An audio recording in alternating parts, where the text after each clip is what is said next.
the setting looks good. Welcome everyone. Let's see where we're at, huh? We are working on our roguelike dungeon crawler. Doing a lot of thing here. And we have done title screen so far, I think. It's kind of sad that my battery on this controller goes down so quickly. I wish I could check the battery level without having to wait for it to turn off. I wonder if I can just get this connected somewhere.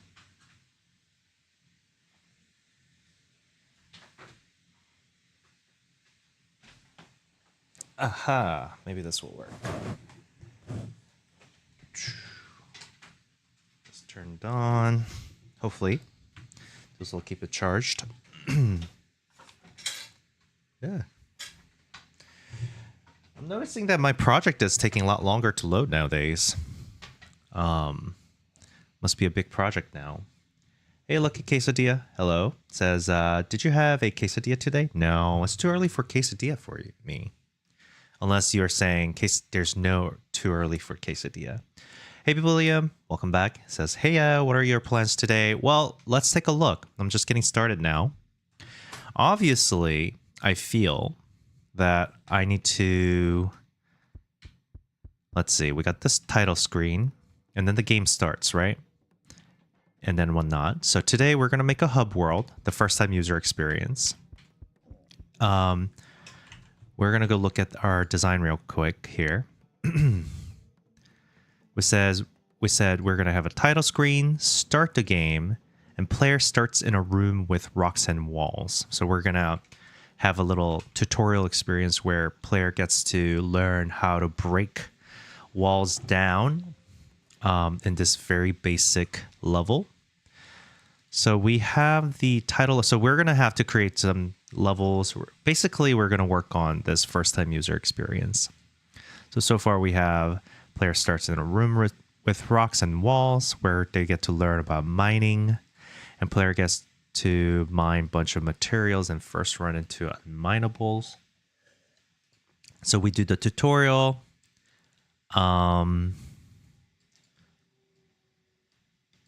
Yeah. I guess tutorial level, I'm not sure if the tutorial level should be level 1 or just a level in itself. Maybe it'll be a level in itself. We're going to have to show crafting here. And a mini boss, yeah. Lucky Quesadilla says, sorry, I am new here. How did you get the art assets, or did you make it yourself? So I usually make my own. This particular challenge we're doing, I'm doing it for a YouTube video because I have a YouTube channel. I like to do different types of experiments and vlogs. And I wanted to do asset off. Weird. So basically, I want to make a exactly same game, one game once with free assets only. So all pre-made assets that I didn't create that I find online. And then make paid assets only, or use paid assets, and then compare the experience. So right now we're on free asset. So I'm trying my best. I mean, I'm having to do a lot of tweaking, but I'm trying my best not to create my own asset and try to use as much as pre-made assets as possible. So far, I did have to make some changes, so I don't know if that's cheating, but so yeah, most of them right now, what you see are assets I found on itch under free category. So these are all free available assets.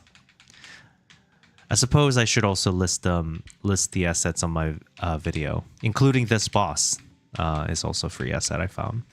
Oh my gosh, scary. But yeah, you get the point. All right. So yeah, that's where we're at. So instead of transitioning to level 1, we probably should make a tutorial level. So let's create that. So under level, we got the base level here now, which does a lot of things, seems. it spawns a room. It has all of these things. I don't know what else it does. We've got title level, which doesn't extend base level either. We might have to re-massage some of these things. So far we have the title level and then the level 1. And then I did level 1 kind of independently. So I need to make it so that some of these levels share properties. So I don't have to create a whole new instance for every single one of them with repeated code. So we'll figure it out. Let's see. A few things.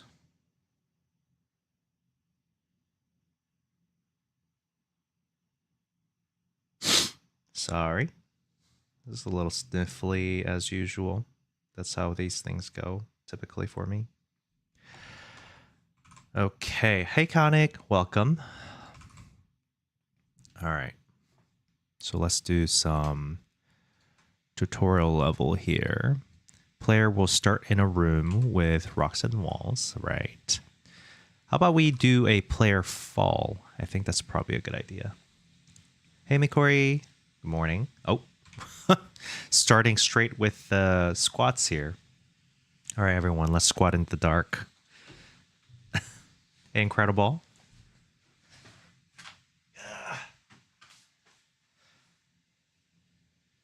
Let's do this. Like this. Like this. Here we go. 1, 2, 3, 4, 5, 6, 7, 8, 9, 10, 11, ooh, 12. All right, squats are out of the way. Good. All right, that's the warm-up exercise for our little dev session, as we say. Hey, Courage.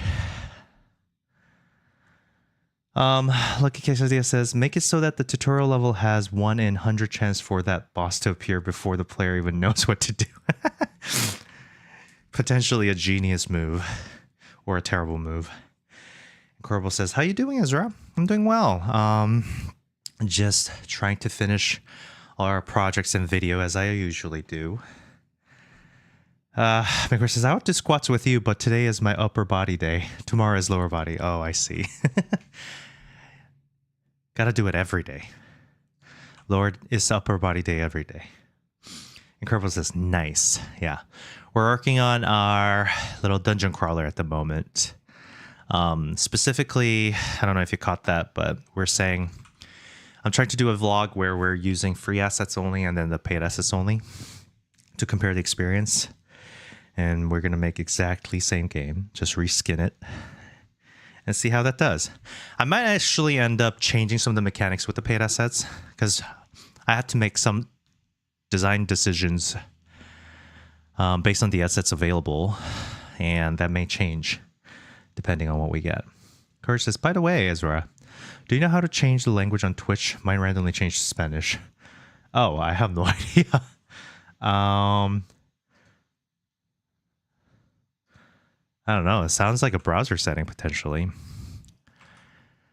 All right. So title level. What's even in here?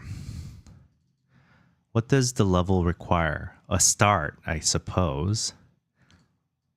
I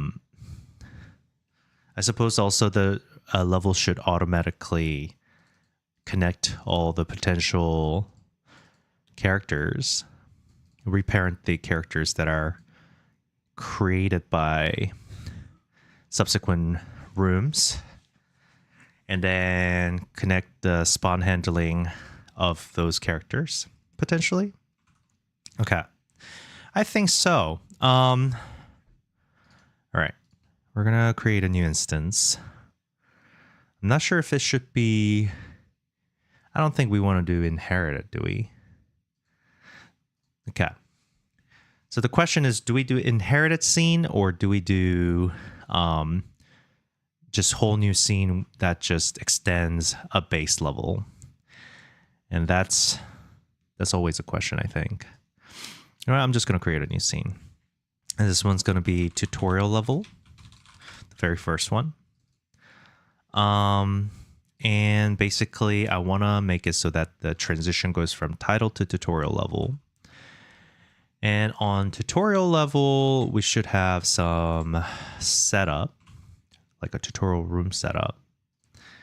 And I think, honestly, you know, for the most part, it should probably inherit everything that's in level 1 or level, yeah, because it's exactly the same. So let me redo this. I'm going to delete this because all the UIs and stuff that comes from the level should stay the same in the game.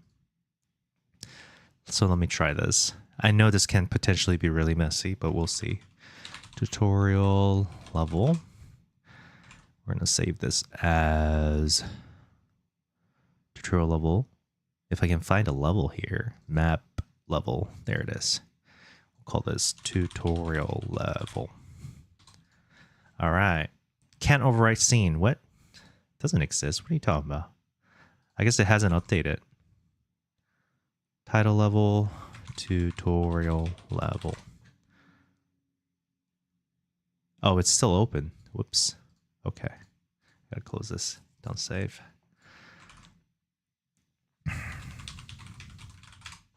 Okay, so we have a tutorial level. That's exact copy of level 1. We're gonna have to change the level generator here. We don't need anything else except tutorial spawn. I think also potentially we can hard code some of the rooms instead of randomly generating certain aspects.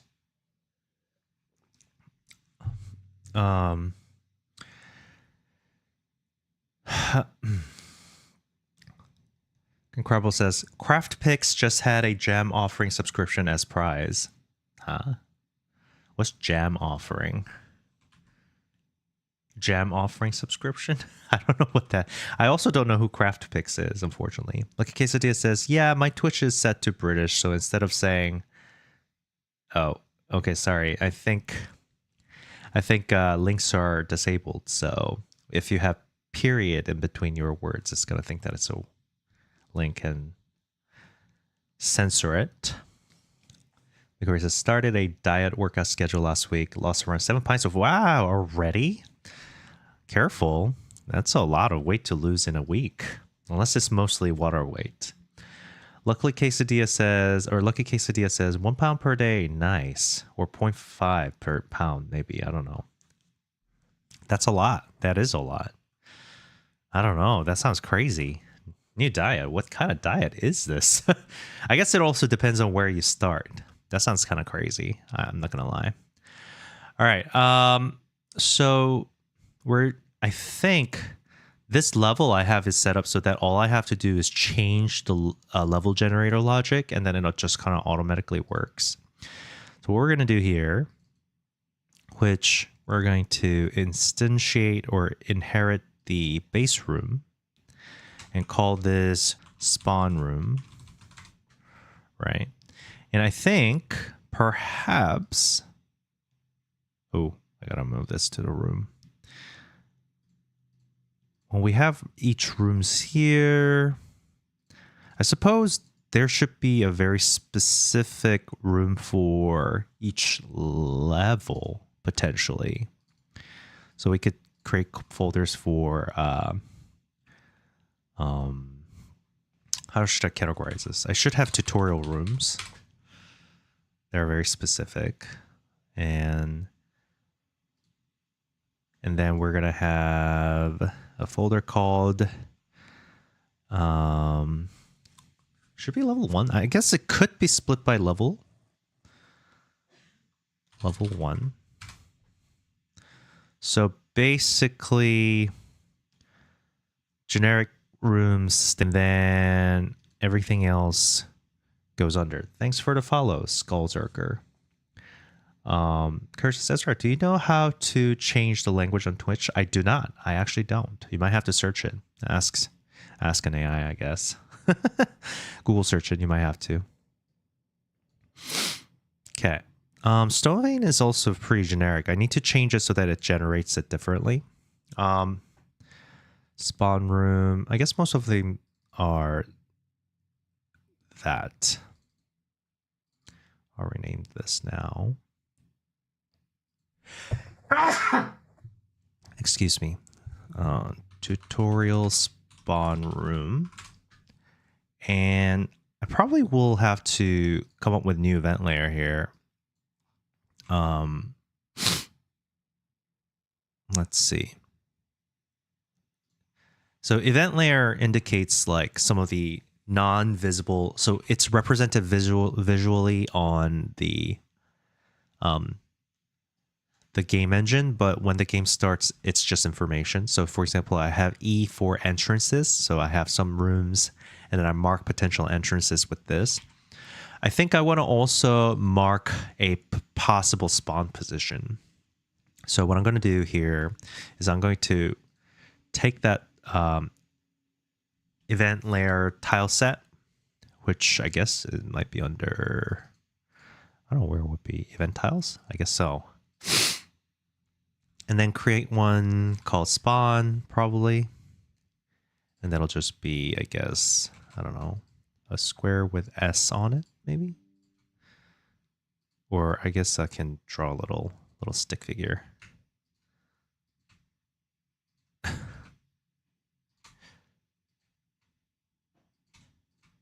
Like that. This is a spawn point. Okay, I'll move it up one.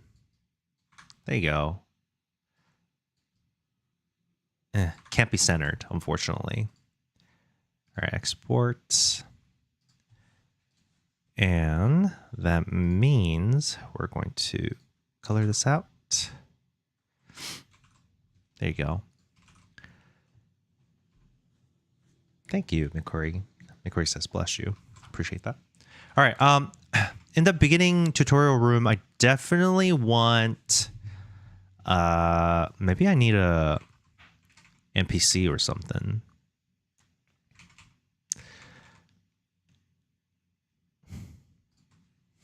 Okay. I know what I'm gonna do. I'm gonna have that little craftsmith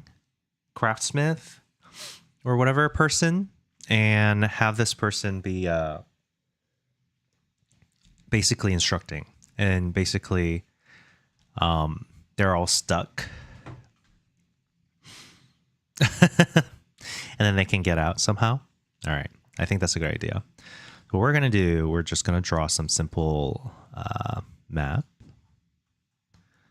and I think we should be able to do this. So let's set it up. So we're gonna have this like that.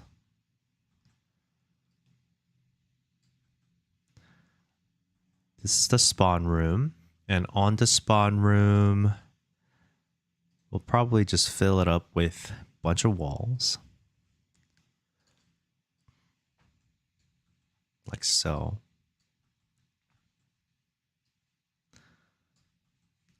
Doesn't really matter how much of it is covered or not. I mean, I guess it does matter a little bit, but not really. Okay, just cleaning it up a little bit here. Let's say I have this room, and I'm gonna get to the event layer and draw the spawn position of the character, which will be, let's say it's over here. This is where the character spawns. I suppose that means I want to make it so that it's a little bit more even here.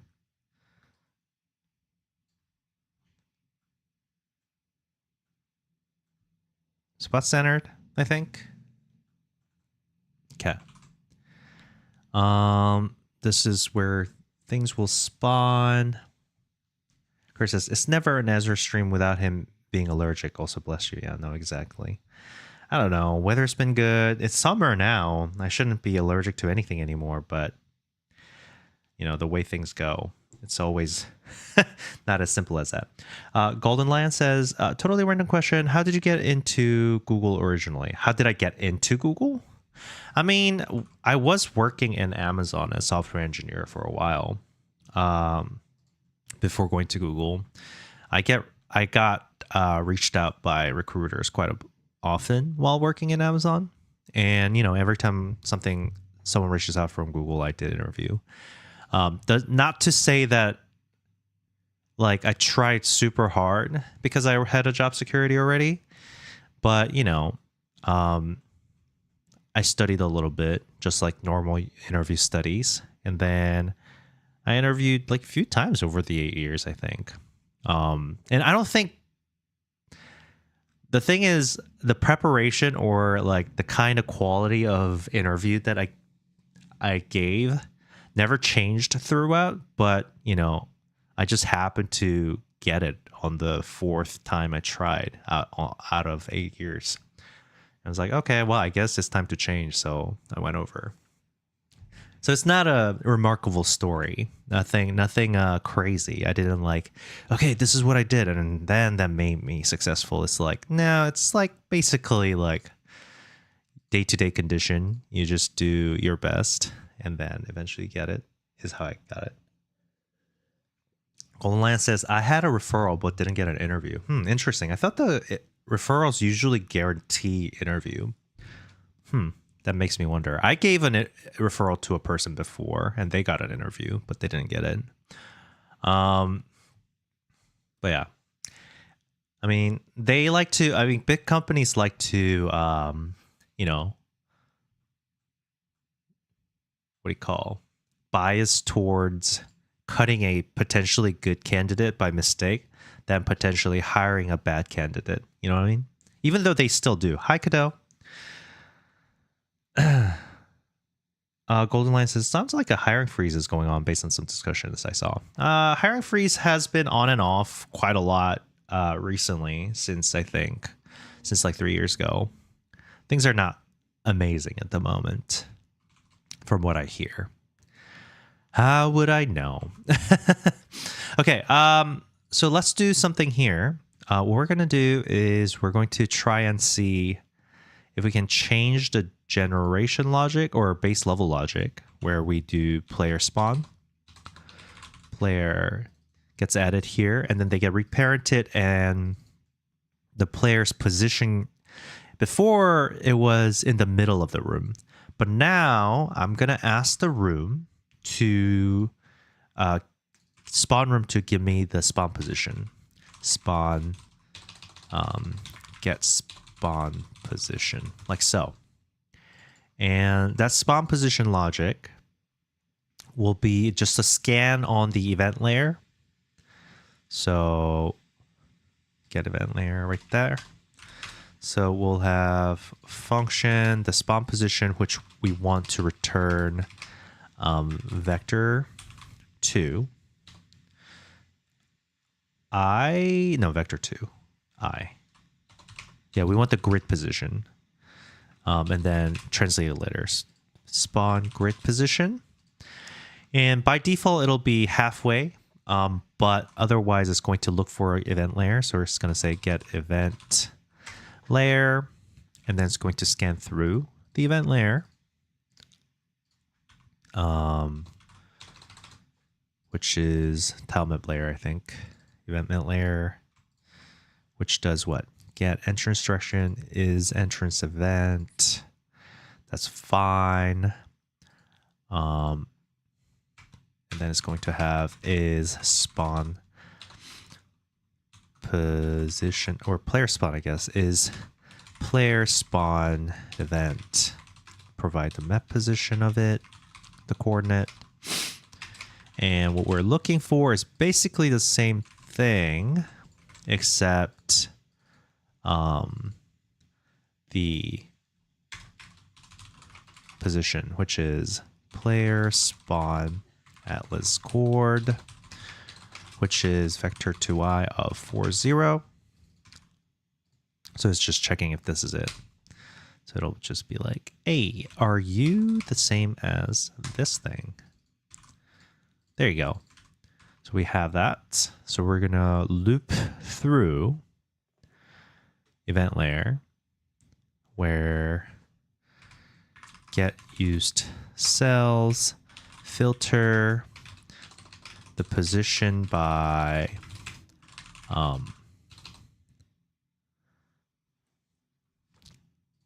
okay, I should probably do this for our event layer. So event layer is player spawn event, provide the position. And that's going to give us a list of all the spawn positions. And then it'll probably just get the first value. Return. Now, if it doesn't have it, I guess, var spawn positions will be array of vector 2i. Basically, if this size or is empty, then we give the halfway point. Otherwise, we return the first instance of the position for now. Or I could say pick random, I guess. Doesn't matter. Let's see. Godot says, really cool stuff. Wait, what happened? Godot says, have you heard about the C++ 26 feature set they announced last week? Really cool stuff. Compile time reflection, contracts, etc. Very big update. Wow, C++ update? That's unusual. Yeah, no, I haven't heard about that. Unfortunately, I don't keep up with a lot of these like compile or language-based updates, which I kind of should actually if I want to keep up to date. I recommend everybody keep that up to date, but I'm not a follower of my own advice, unfortunately. Golden Lion says, sounds like a hiring... No, I already read that. Sir Elfman on Twitch says, I think for the most C++ updates, you just gotta smirk and ignore them. I mean, that's how I feel about a lot of the core language updates. Even when I was working mostly on Java had like major updates that I didn't like.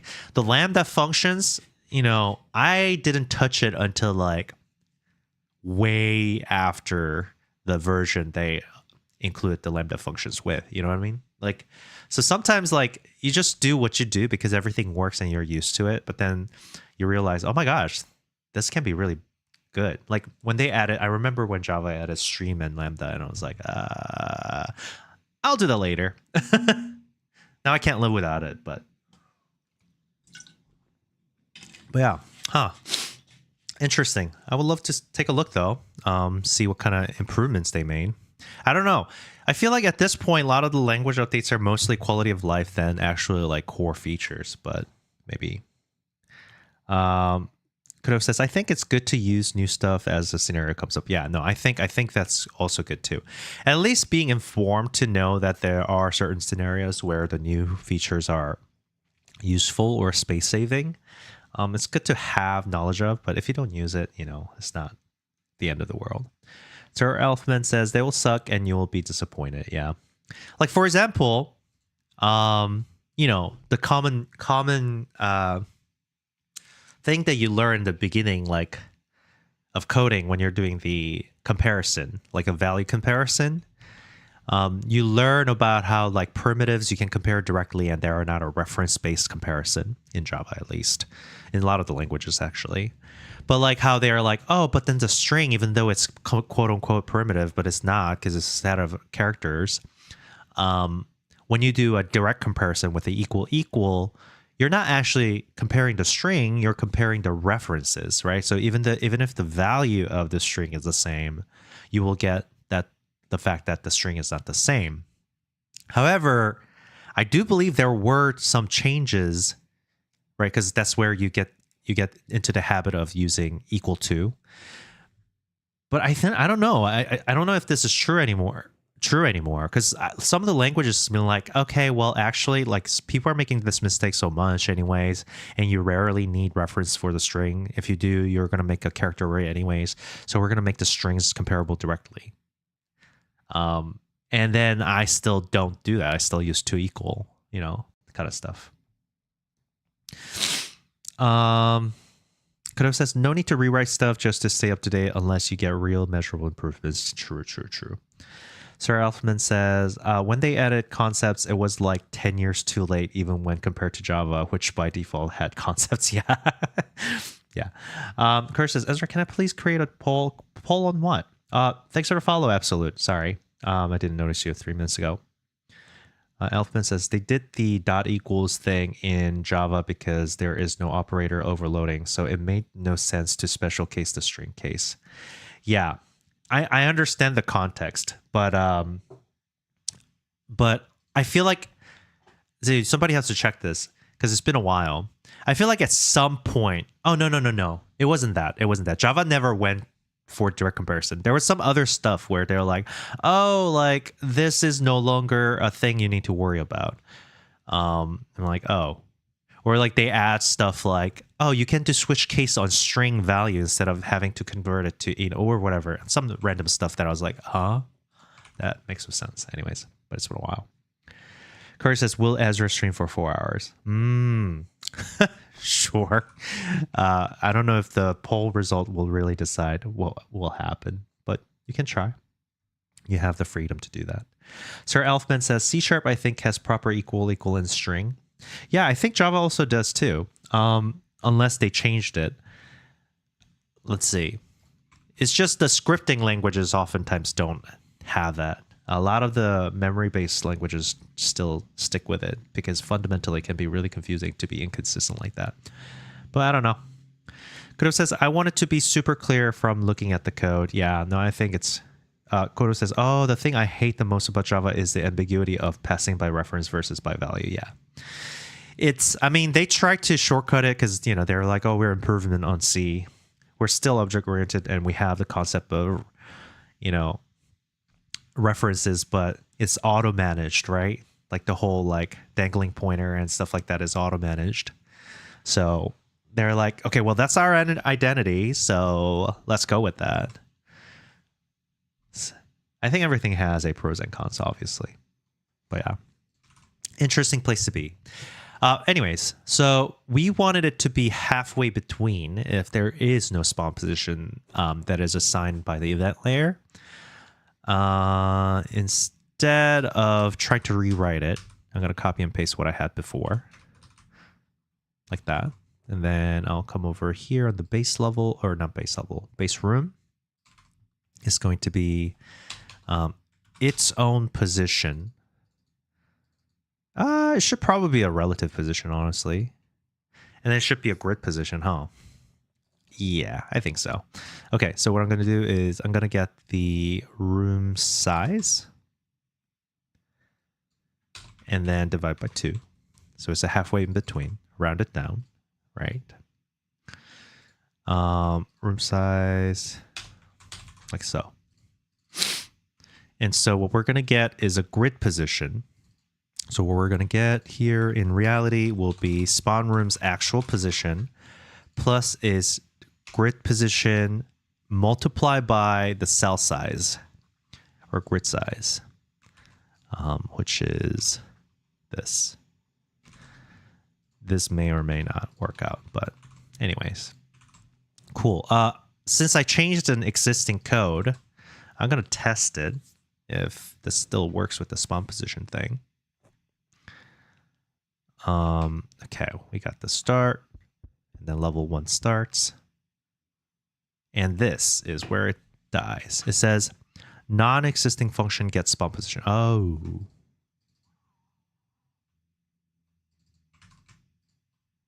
Non-existing function. It's right here. Oh, whoops. I renamed it. That will do it. Courage says, I decided to create a prediction instead. Okay, that's great. Thanks for playing, I guess. I don't know. Vector 2. Oh, this is Vector 2 and Vector 2i for operation. Okay. This is Vector 2i. Whoops. I didn't mean to close this. Hold on. Ugh. Not the room base level. It hates it because Vector 2 and Vector 2i is being added to each other. So this should be converted to Vector 2 here. No auto float and integer placing. Well, auto, yes, but it likes to warn you. Okay, it's working. Kind of. Not bad. All right. Beautiful. So it works without the event layer. Now I'm going to do one more where I'll test it out by going to my spawn room and adding an event layer of spawn position here. I'm going to add it over here in this corner instead and see if that works. Because I think there might be an off by one error because I am, summarizing it. All right. I want it to be over here, but it's over here instead. So it does seem like there is some sort of off by one error because it's taking this position or this grid position, and then when it converts it, it's in the wrong spot by one, which is interesting. Let's see. Why is it doing that? So it got the spawn position, which is by grid position. Our players, oh, right, because the player is being positioned there, meaning if I look at the player character, the 0, 0 of the player character is on its foot. So if I want him to actually be on that grid position, I need to consider where the foot stands. So I'm making the foot be on that corner as opposed to the middle of it. So I'll probably change the logic of placing the player. Thanks for the follow, Live Bill, by the way. Live Bill says, wow, good job. That game looks good. Oh, thanks. Appreciate that. I didn't think that the look was its main strength, but it's good to hear that. So what we got here is grid position is the top left corner of the grid, right? I wanted to shift it by half a cell size. That is cell size divided by half, right? Because I want the foot to be on the center of the grid. So we're shifting it by half of the cell size. I think that should be good. Abysmal Hunter says, hello, Ezra. Hey, Abysmal. Welcome. Oh, wait. I feel like your name sounds familiar, yet it says it's your first time chatting. Okay, that's a little better, I think. That looks about right. Okay. So I think the spawn layer thing is working. All right. Tutorial level, back to the tutorial spawn room. We're definitely going to change all of this. I'm going to close all this out real quick so I can have only the things that I care about real quick. We got the tutorial spawn room and we got the tutorial level. I want to have a interaction probably. I probably want to put down a bunch of rocks here. I'll do that. I like Courage, how Courage is saying thanks for the follow. Yeah, thanks for follow, everyone. Oh, sorry, Sir Elfman. I haven't seen your message here. Sir Elfman says, how does equal equal work in that Godot lang? It's like Python. It just do value comparison for the most part. Even if, yeah, it does a value comparison. It's a little confusing because sometimes I'm like, is this going to work? And it works. So for example, there are things like vector, right? And I'm like, does this vector equal this vector? And clearly these are two different references in the memory, but if the values are the same, then it works. And I have a feeling any class you custom make, like for example, if I make a class and then do a equal on it, that's a reference base equal.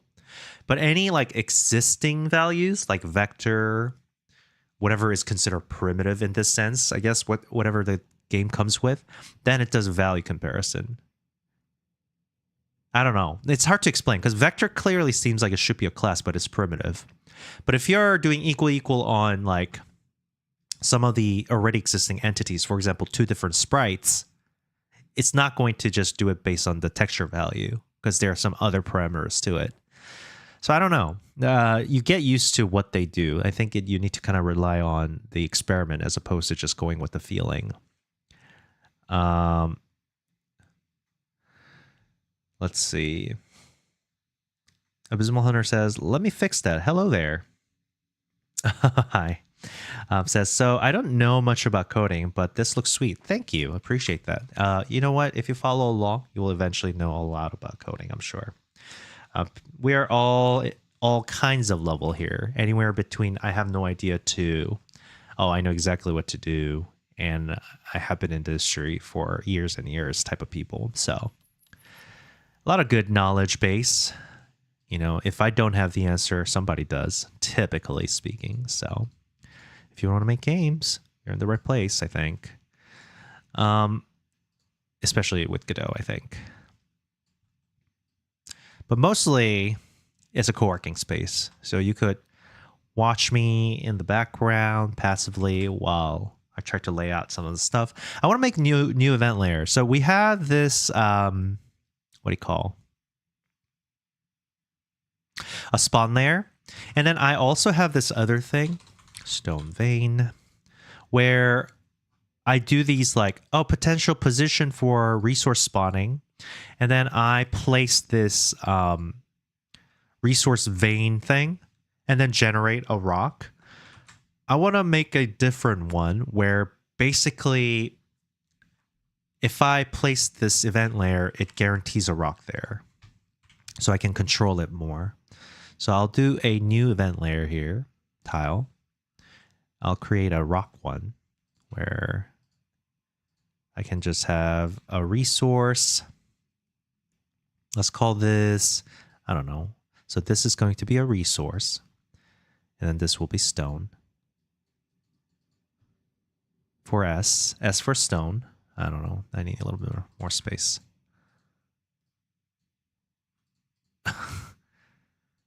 There you go. It almost looked like more like a pile of turd than a stone, but it's okay. Okay, so we got the stone here.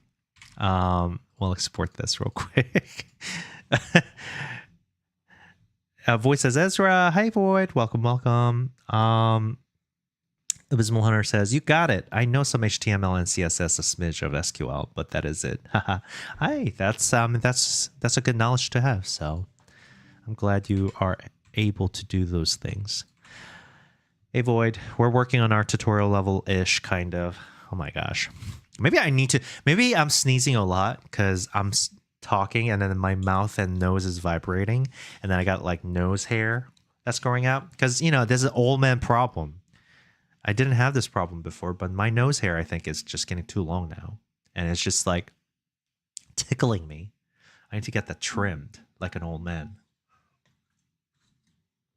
Somehow. I don't know. I've never trimmed my nose hair before, so gross.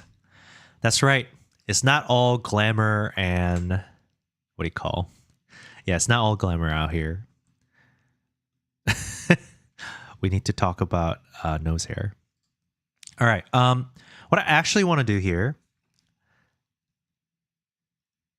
I want to make it so that a player spawns and there's a little NPC and it's like, yeah, I'm stuck here. And it's really hard to get out. If you give me, but I can craft something if you can get me this to help us get out. And then the player can be like, all right. And that's a tutorial where you start to mine stuff. So I think it'd be cool if I actually put some stones down.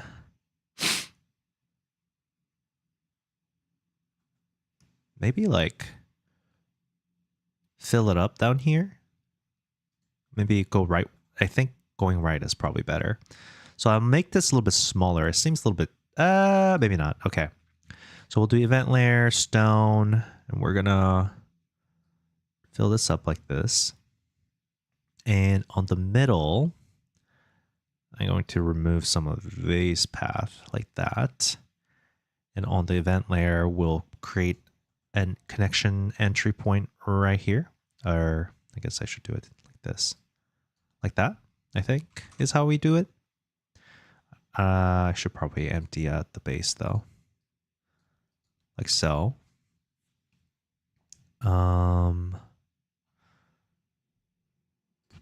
If I recall correctly though, I think the whole corridor needs to be width of 2. So I'll delete this like that. Let me open my other one, spawn room. Yeah, so that's the format. I made this rule. I don't remember my own rule. But can you blame me?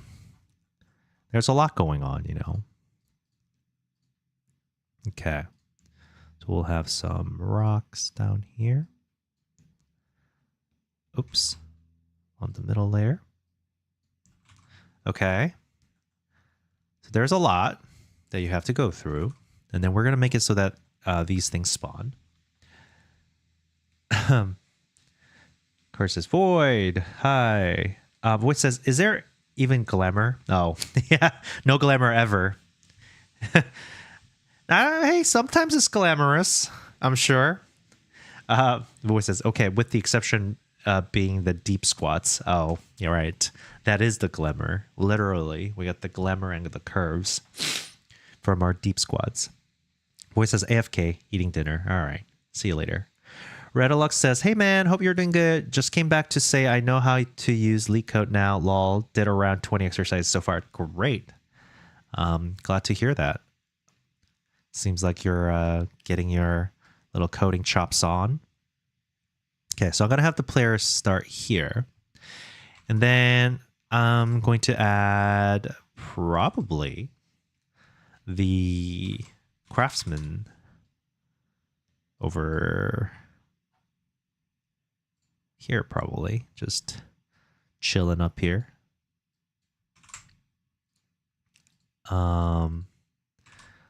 Yeah.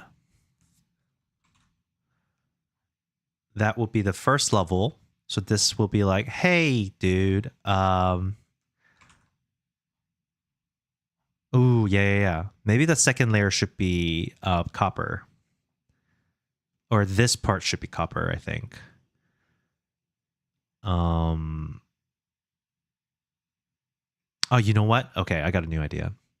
So player starts on this side where they learn to break out of the stone. So I'll create some of the stone stuff again. So we'll have a bunch of stone there. I suppose it will be like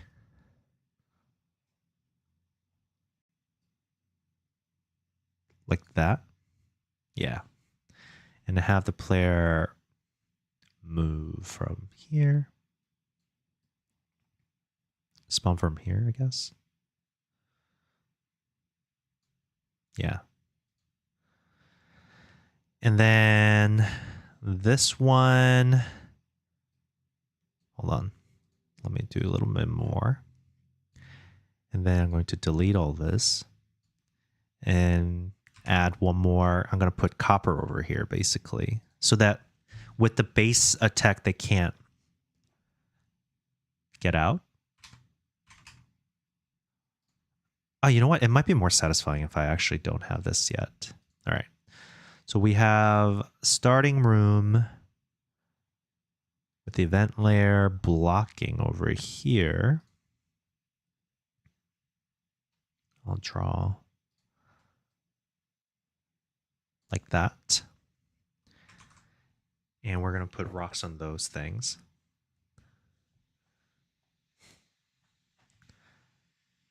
And then it opens up to something else.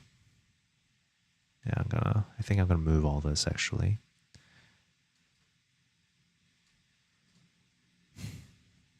like so. And seems a little bit too big, honestly, but I'll make it a little bit more organic looking here. Middle layer. We'll put some stones down. Go like this. Oop. Draw.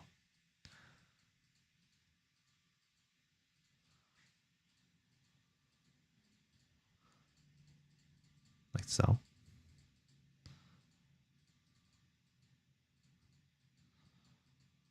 No secret. If I make any kind of like hole where people can like go into, people are going to think that there are like secrets in there. So I got to be careful with that.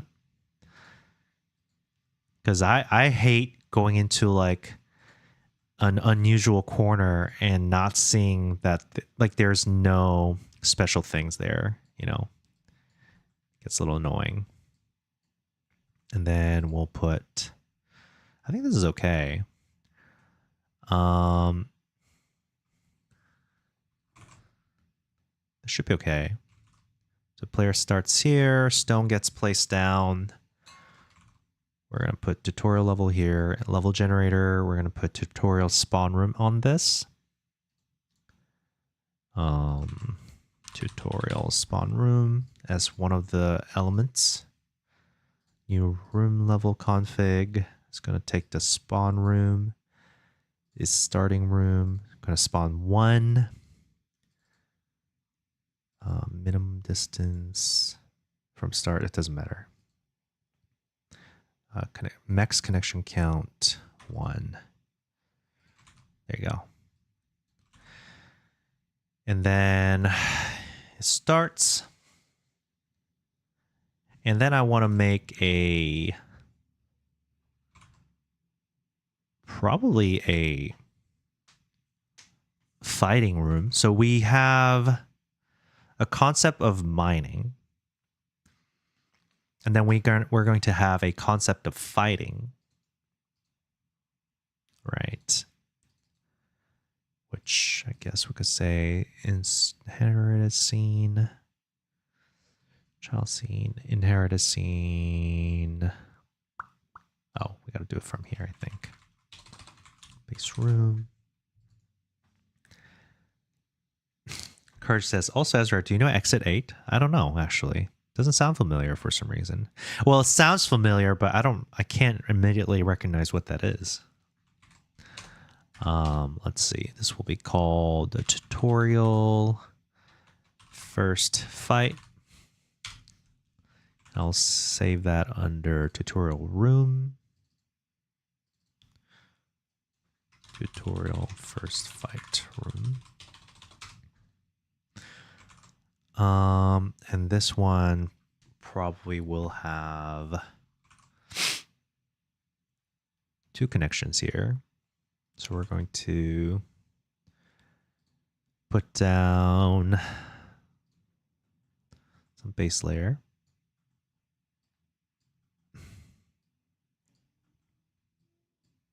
Like so.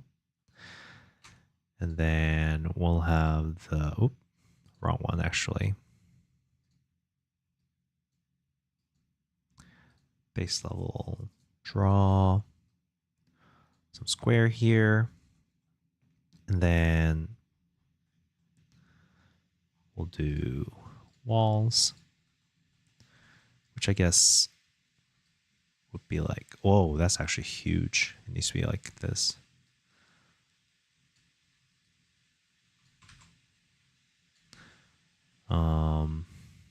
Let's see. There's no mechanic in fight just yet, I think. But here we are. I think what we can do is have an area where there's one zombie immediately, and then there's 3 that will chase you. And I'll Well, depending on where the entrance is, I guess. I suppose I could just kind of make it so that there's an opening here. So I'll go to the middle layer. I'll open this up like that and put entrance here like that. And then let's see.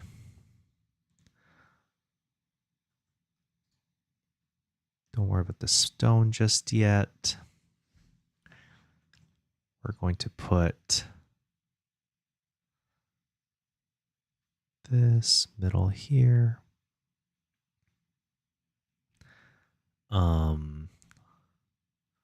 Remove some of these layers like so. I guess I got to clean up the base too here. There's too many of them. So I'm going to get rid of all of this. Just doing a basic level design here. Nothing exciting. Nothing too crazy. All right. Kurt says, it's a game where you have to find odd things from the lost room. Oh. Odd things? You mean like spot the difference? Keegan says, hello. Hey, Keegan. Welcome, welcome. We're just making our little tutorial dungeon levels right now. Enemy characters. We'll have a few here. How about that? I'll add one here. That's like right here, basically. Like so. And then enemy character here. Here. Here. Is this going to be too much of a challenge? I don't know. Maybe not. Maybe this is okay. Like so. I guess I should put that on behind a rock, honestly. I'll put a little stone. Could be interesting. So let's put some stone down on the event layer.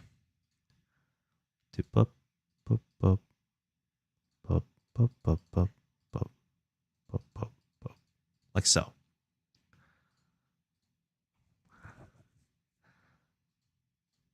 Like so. Nice. Kurt says, yeah, I like spot the difference. Oh, that sounds interesting. I'm not super into those kind of games, but sounds interesting. Keegan says, I'm dreaming of making a game and I'm 15 years old. I have the ideas and I know how to code. I've already did an SQL schema and make 4 or 5 APIs to each class. I'm learning the solid principles, but I don't know where to start for game dev. Well, you know, I would say you should start Godot. And depending on how patient you are on reading, if you go to Godot document, so once you download and install the Godot engine, and then you go over here, look for the Godot engine document officially, and under getting started, you have a section called your first 2D game. Just follow along and things will become very clear. Well, maybe not too clear, but you know what this will do? One, you will have some basic game that you can just make by copying some of these things. Two, take note of the questions you get. Don't ignore any of the questions. Say, okay, I'm doing all these, and you say, okay, I don't understand what this is. You know, there are a lot of tools out there now. Ask those questions and find answers. It may take a while, but whenever you get a questions, find answers by yourself, either through videos or Google searching or even using AI to find answers. Once you find the answer, you know you've learned and gained new knowledge with context, right? So that's how you get started. You get repped. And now you have knowledge on how to do these basic things with some basic questions answered. And then you go for specifics, how to make the genre of the game and follow along, look for those things. And then once again, after you do that, you start asking specific questions because it's like, okay, well, this person, me, for example, gave you an instruction on how to make a deck builder generally. But you're like, well, for my game specifically, I want the cart to do this animation when, you know, I hover over it. Then you start asking, how do I make this animation? And, you know, you keep diving deeper and deeper into it. It's one step at a time. It's like if you ask me how to run a mile, I would say take a step first, right? So it's the same concept. So don't think about it as a whole. Just be satisfied in making those small steps. And then eventually, when you turn around, you'll see that you've made more than just a step. A lot of steps build up to a journey. So you got you. Air Shake says, wait, you're not that guy, right? Yeah. What guy? What guy? Indeed, voice says, yeah. Which guy? Wait, am I missing some context here? Anyways, whatever. All right. So a few things now I need to do. I'm going to add this onto my tutorial level now that I have that. Now that we have 2 rooms in this very specific level, I'm going to see if I can generate this level real quick. So let's see. When I'm transitioning the game, Rogue Mine, over here, when the switch scene happens from title, scene manager, we're probably going to have a tutorial. When title ends and we're switching to scene, we're going to go to tutorial, and we're going to say show or start tutorial, which will be its own thing. Change level, func show tutorial. And that one goes from here when the title, the target is start. We're going to go to a tutorial level. We're going to remove the current scene and then switch to a new scene. And that new scene will be over here, constant tutorial scene, level scene, packed scene, preload, tutorial level, like so. And then simply tutorial level will equal to instantiation of this, which is base level. And then on the world viewport, we're going to just add this level just right quick. So without any instruction, once I get out of the start menu, it should be there automatically. AR Shake says, no worries, you forgot the day when I first found you. Oh, sorry. I mean, it's hard. The context and all. Start turn. We're calling it show tutorial. Okay. I mean, I remember your name. I don't remember the interaction we had, I guess. Exactly.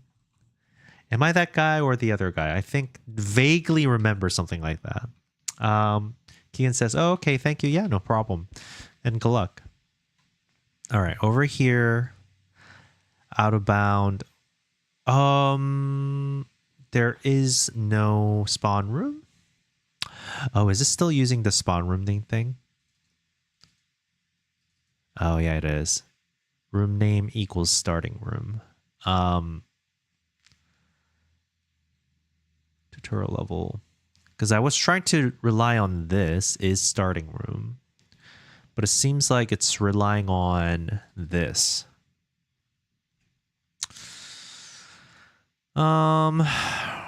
Yeah. I think we probably should change this so that it's instead of taking this, we go room config is starting room. Like that. And then pick random instead. All right, let's try that. Airshake says, leave it, focus on the game. Oh, thanks. Courage says, Ezra, he means when he first found you, he asked the same question. Oh, I see. I mean, I'm saying, I do remember something like that. Okay, all right. The rooms are there. This one is interesting that it's making this connection particularly. Well, okay. So it's connecting correctly, at least, I guess. It's not prioritizing making a straight connection. So we're probably going to make it so that it prioritizes that instead of having this like randomness. So we'll do that. As far as I'm concerned, it's working. So a new feature that we need to add now is for the map to generate the stone where this stone event is. So we're going to go to event layer, var stone atlas chord will be just 50, and probably we'll have one that says func is resource event on the position.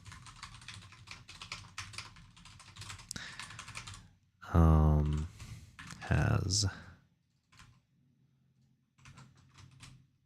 that position, and then the thing is this right here for now. I'm doing it as an array because I imagine I'm going to add more resources down here.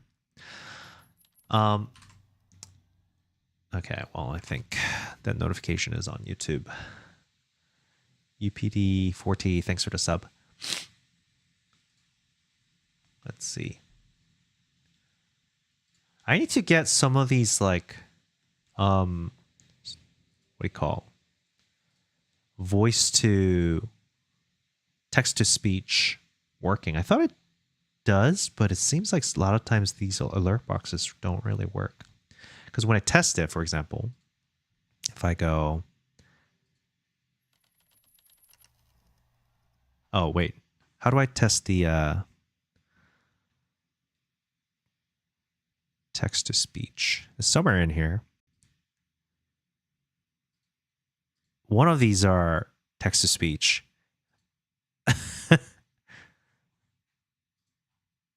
I don't know how to test it. Whatever. You get the point. I'm still learning to be a streamer at this point. So. All right. Okay, so is resource event is a thing that can be done, I think, on the base room when it's generating, right? Reset room, it's doing all these things. Other thing it's going to do is if UPD4T says, didn't have my text-to-speech unsubscribed. No, I'm pretty sure you didn't actually sub with text-to-speech. I'm sorry, but you know, I get it. Welcome, welcome. Let's see. So we have the generation logic on this reset room. What we're going to do is when it's coming live, where things are reset,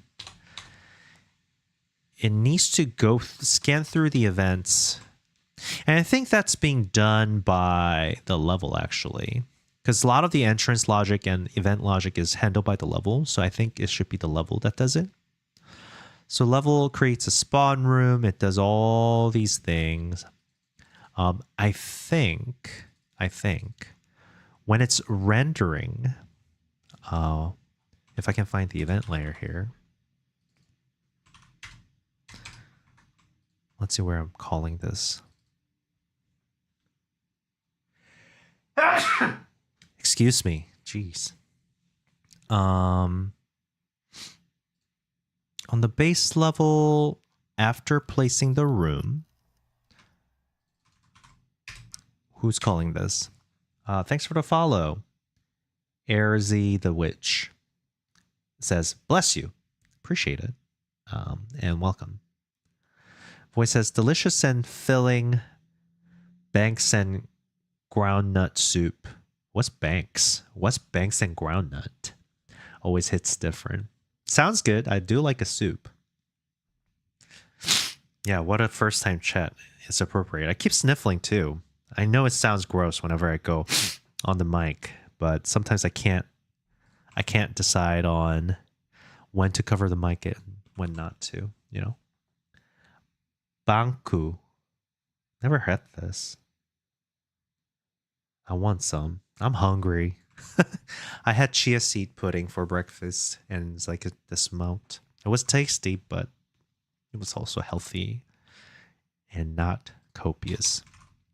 All right, let's talk about this, or not talk about this. So at the end of the day, whatever gets generated, like the characters, they have to be popped out, and that happens over here. I do think that those resources should be generated during the reset step. So what I'm going to do here is I'm going to go through the event layer, like I do over here, and get all the used cell. I guess I should probably have these are all the information based stuff. I gotta have a generation based stuff where func generate resource by event layer. And so we're going to take the event layer, we're going to go filter the event layer by the fact that it is resource is a resource event. And for all those things, so for resource cord grid position in event layer, I guess I should probably do this like that.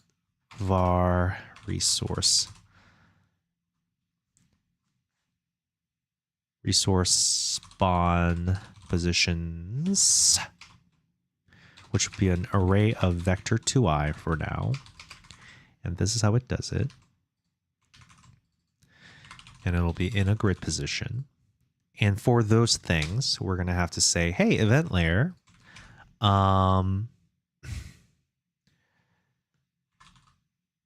get a material type on the position, which I guess should be an event layers thing. So we go func get resource type, I guess, on this position. And it's going to provide material, or what is it called? I think stone. We have a thing here. Just give me a sec. Environment character, environment resource, I think. See, we have iron, stone, all these things. So we're going to probably, there's definitely an enum somewhere, if I recall. I guess not. There's just a material name. Interesting. The helper can get it by the name.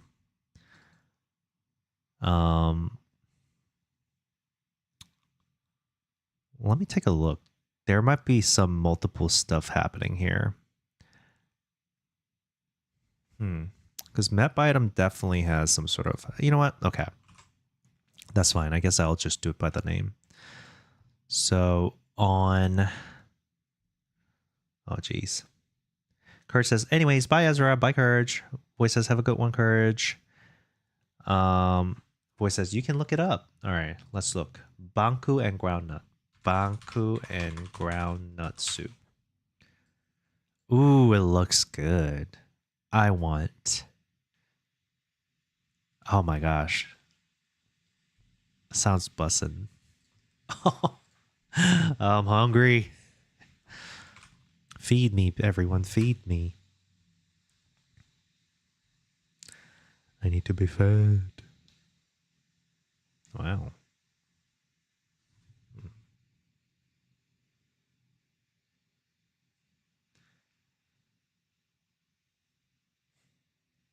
Interesting.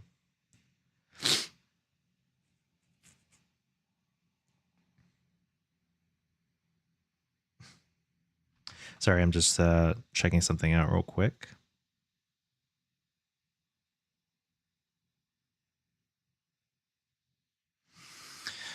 I guess I need to do this get resource by name and get the resource. But that's going to be the resource. How is event character created? I think that's what we want here.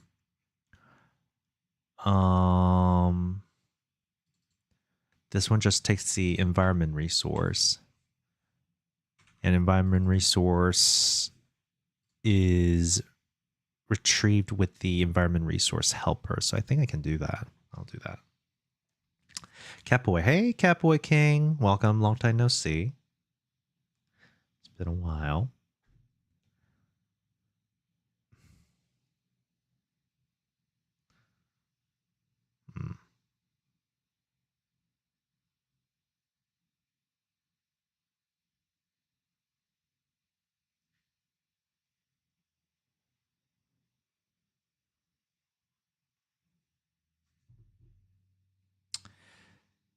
Interesting.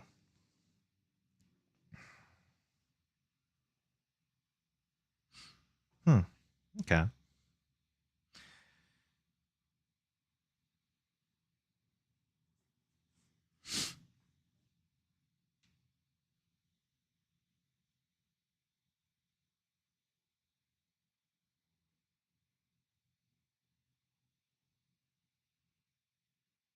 Oh.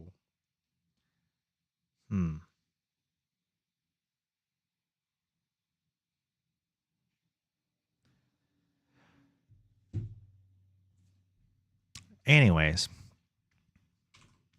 some interesting thing happening in the market. It sucks because I have to be like streaming while the market is hot. So I can't really do anything, but alas. That's why I was like, interesting alerts. Let's see. Okay.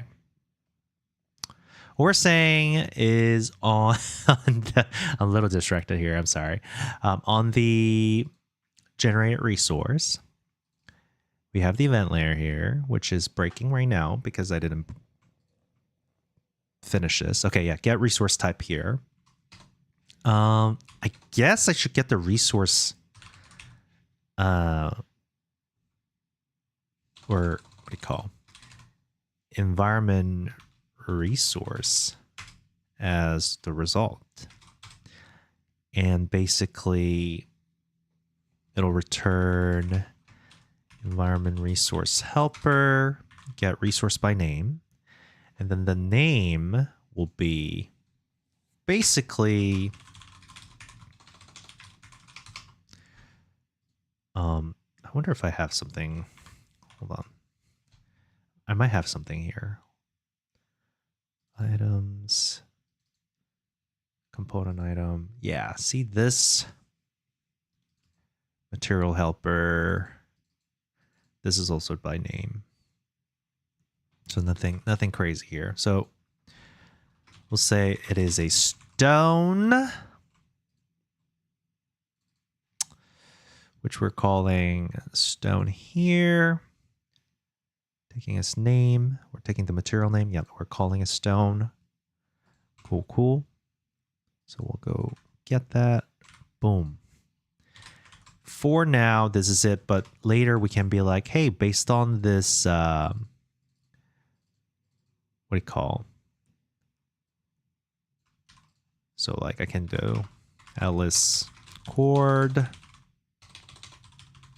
which is vector 2i, equals this, and say if atlas chord equals stone, then resource name equals stone, etc., right? But right now we only have stone, so it doesn't really matter. So we'll do that. All right, on the base room, generate resource by event layer. We have the event layer. We're going to get the resource spawn positions.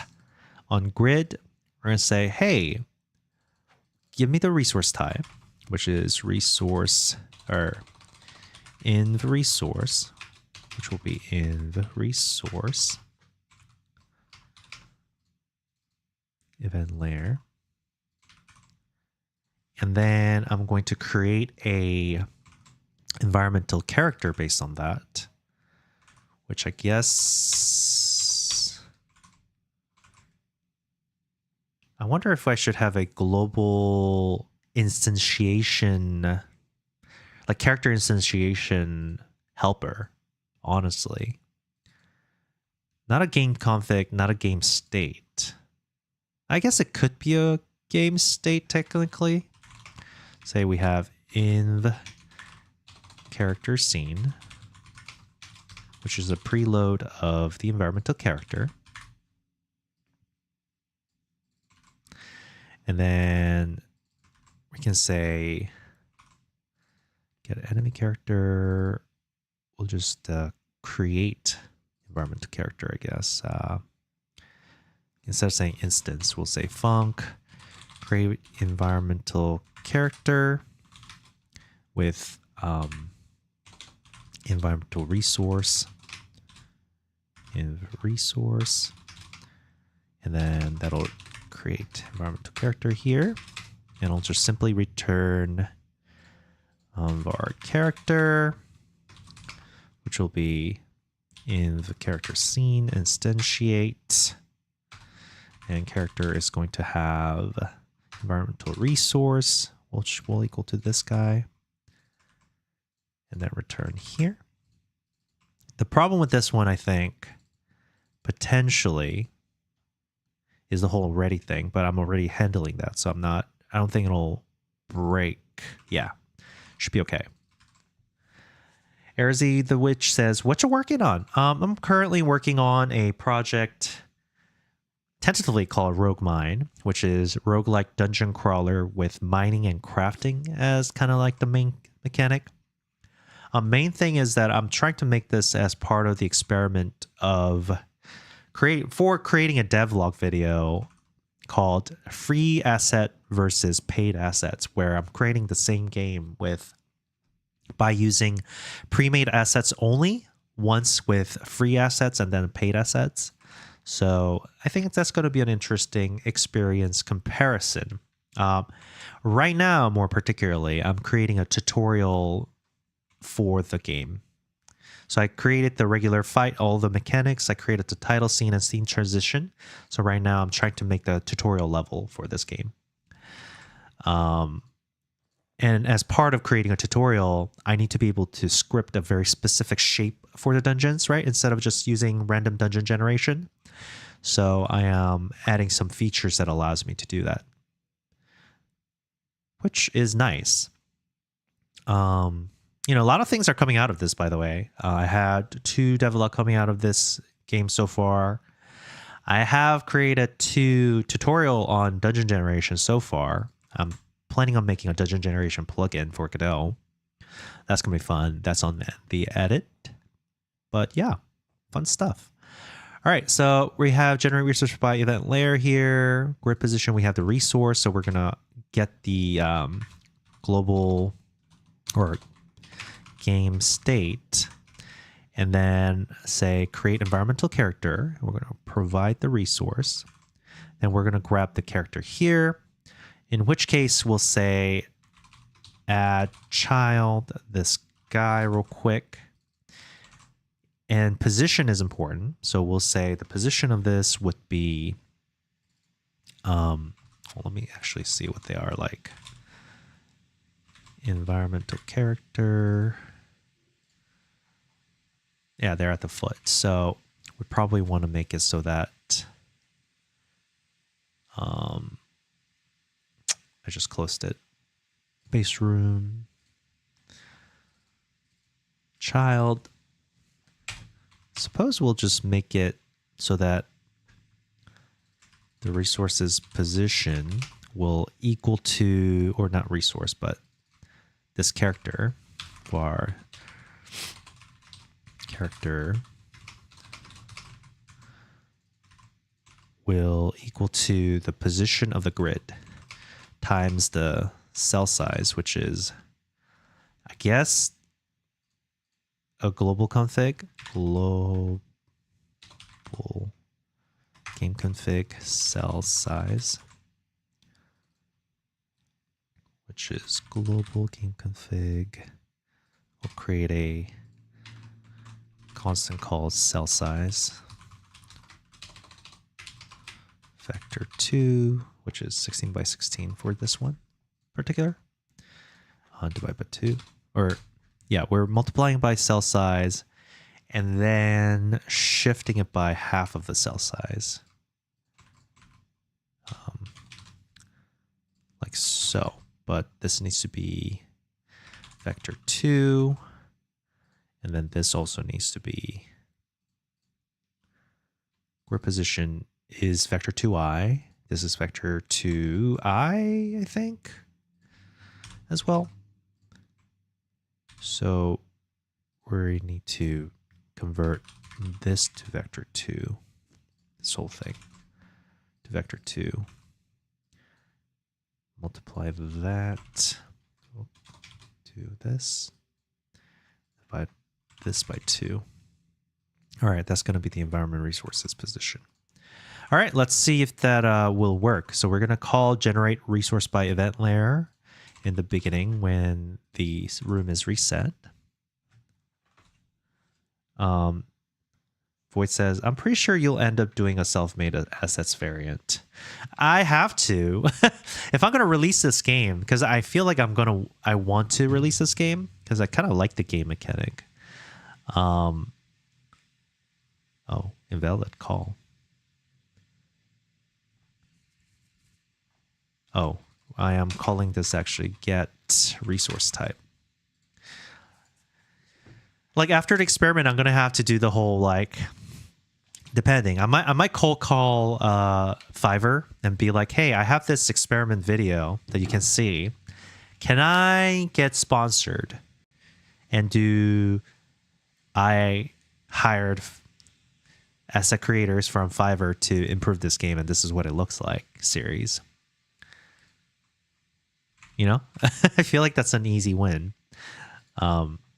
So, and then I'll be like, okay, now I've even improved it with my own twist on these things. Okay, it says position with value of type vector 2 on base object resource. It says the assignment of property key position with value of type vector 2 on base object of type. Oh. Yes, wrong one. Here you go. There you go. That's better.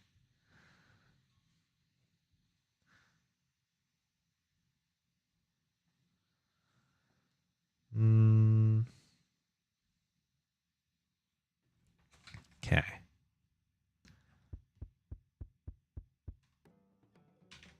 Okay.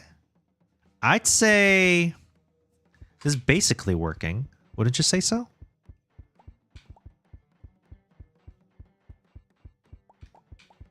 All right. It takes forever. All right. Good, good, good.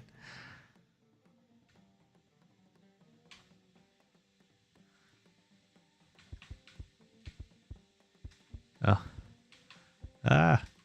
Run away. Oh, it's not actually blocked off. Oh, we might have to think about this one. Because I guess the stones... Well, actually, let me take a look at this real quick. I gotta look at this map layout real quick.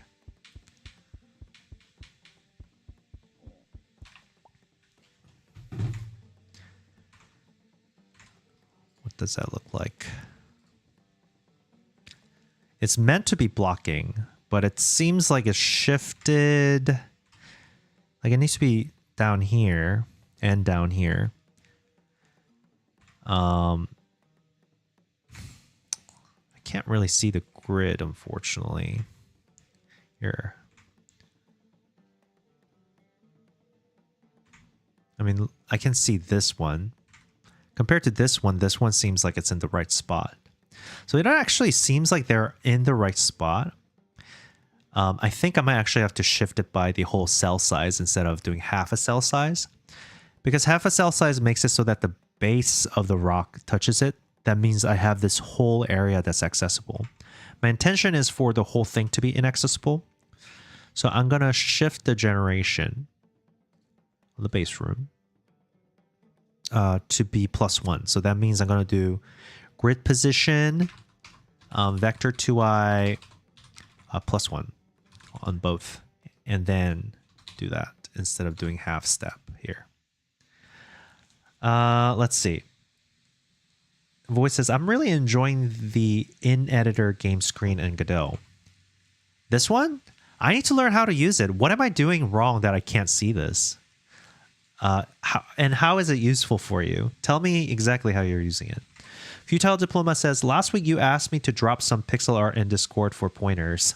Just threw some in Showcase channel. All right. Let's do one of those. We haven't done pixel art feedback in a while. Okay. Well, suddenly there's no generation. Huh. What's going on there?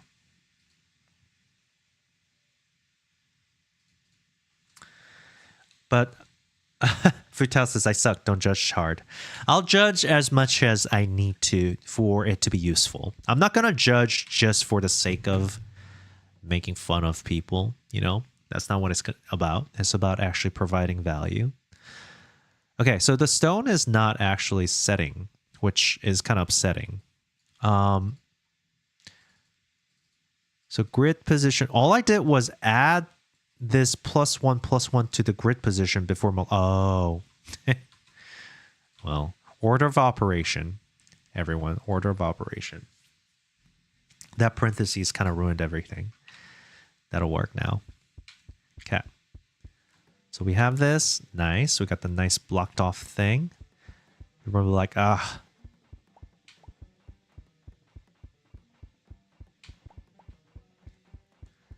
And I can't go. Oh, wait.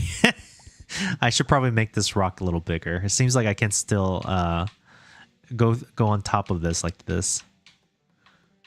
That's kind of funny, actually. Little cheating, I guess. Yeah. Let's make the stone a little bigger. Stone. Vein resource. I think it was just environment character, actually. Environmental character. We'll make the collision shape slightly bigger. Like so. Even bigger here.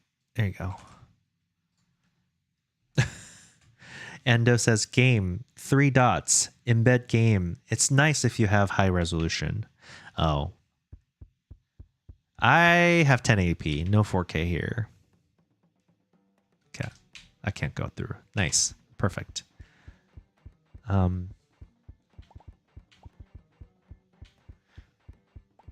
Void says, I just run the game, then it fits in the engine instead of new window. Debugging is easier to access along with remote view. I guess that makes sense.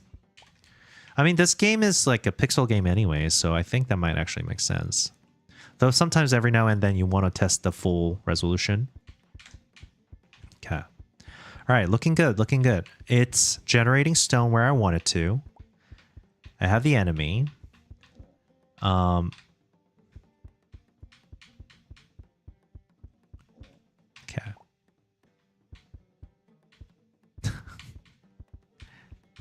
You know what would be funny? If I can actually use lump of resources as the... Oh, you know what? I shouldn't make it do that. I should be able to throw resources like the stone. Like it'll break it, but you get a long range weapon. All right, cool.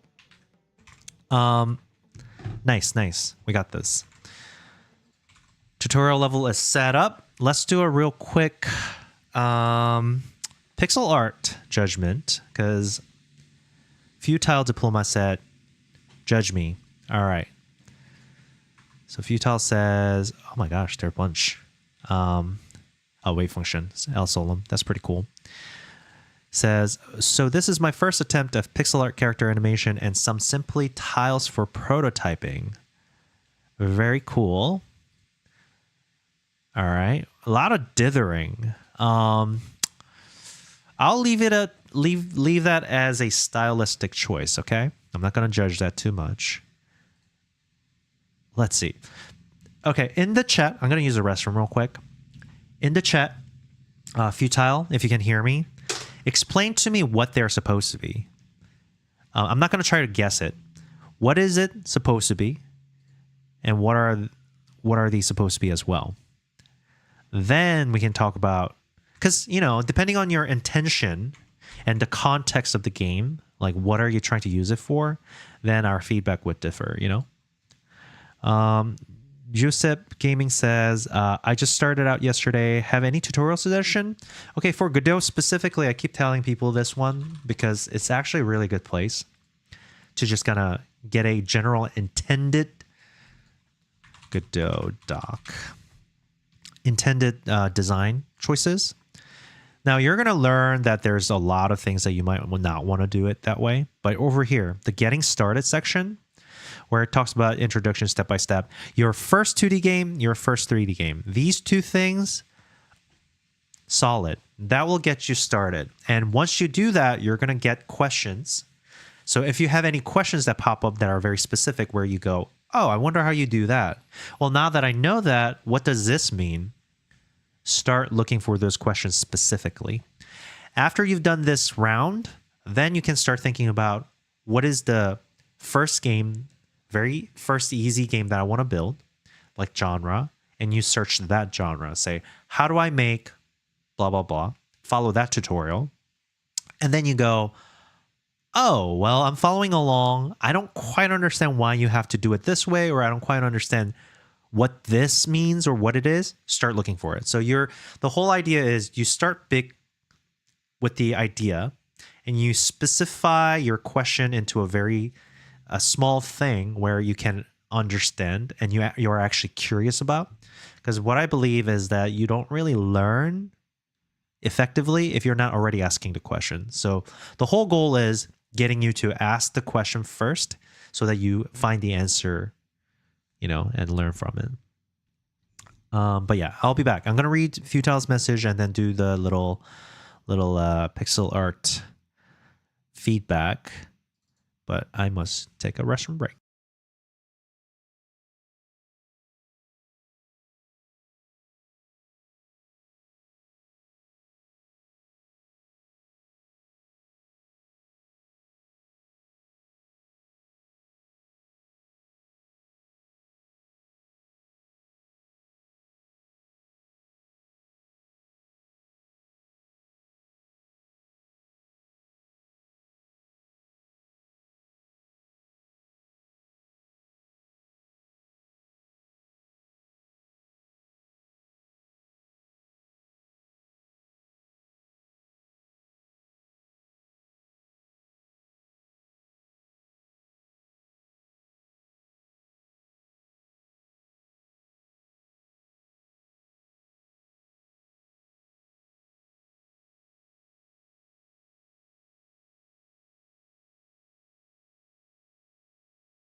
Okay, let's see.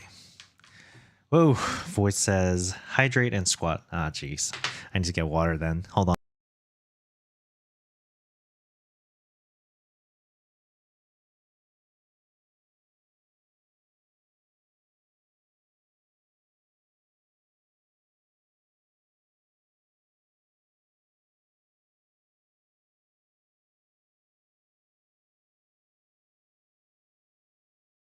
Okay, here we go.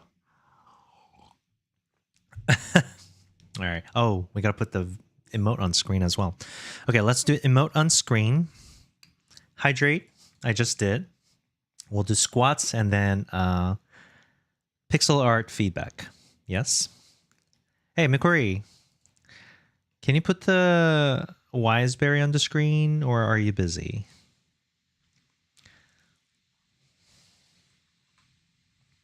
I'll do it actually. I know I can do it. Here we go. Boom, boom, boom. Wiseberry on the screen. Here we are. Okay, let's see. Squat, squat, squat. We'll do a quick squat out here. Boom. We do 12 squats. Everybody get up. All right, everybody get up. Here we go. 1, 2, 3, 4, 5,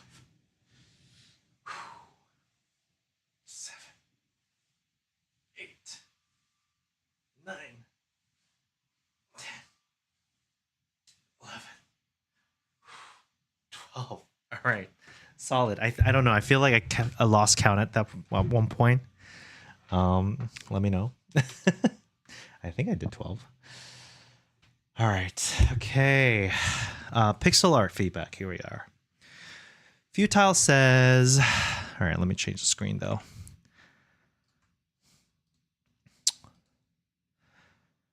The triangle says, wow, I actually did that. Thank you. Yeah, no problem.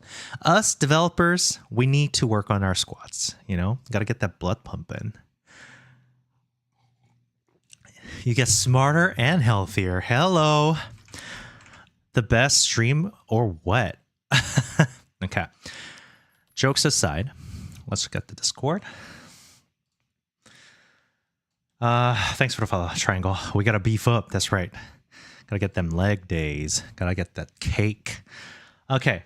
Futile says, so it's techie style game where you start out in HDD external hard drive, then work through your PC into a LAN connections, into internet connection, into Wi-Fi connection, basically as levels. Ooh, fun. Interesting idea. Says green guy is main character attempt as a little AI guy. Okay. So it's floating with an arrow. And is this supposed to be a screen on the face? Right. The form is what's important. So you want the arm. Is this supposed to be like a body and an arm?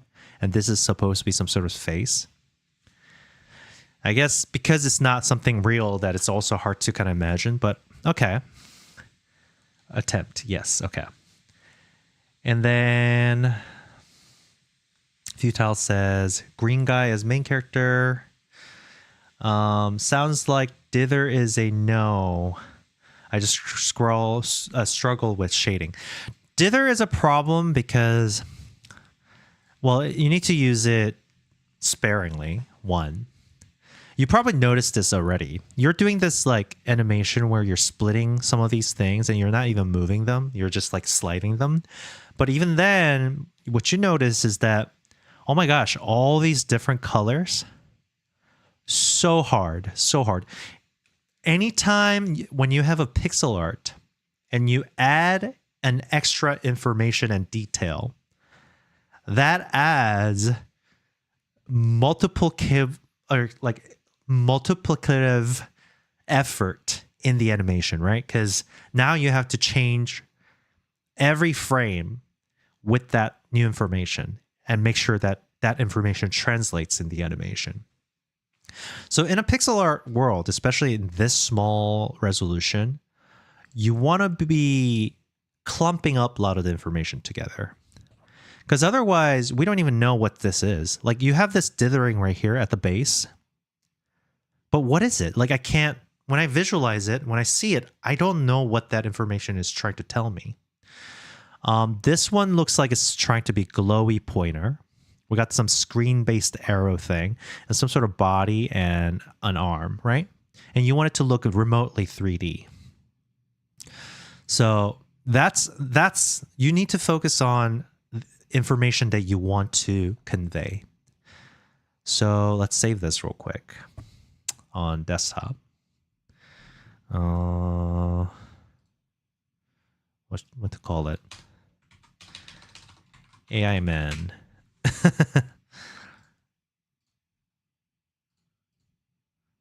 And not to necessarily say what I tell you is the best way to do it, but it's generally applying general concept. Of course, the point of the rule is that you want to break the rule. You are able to break the rule.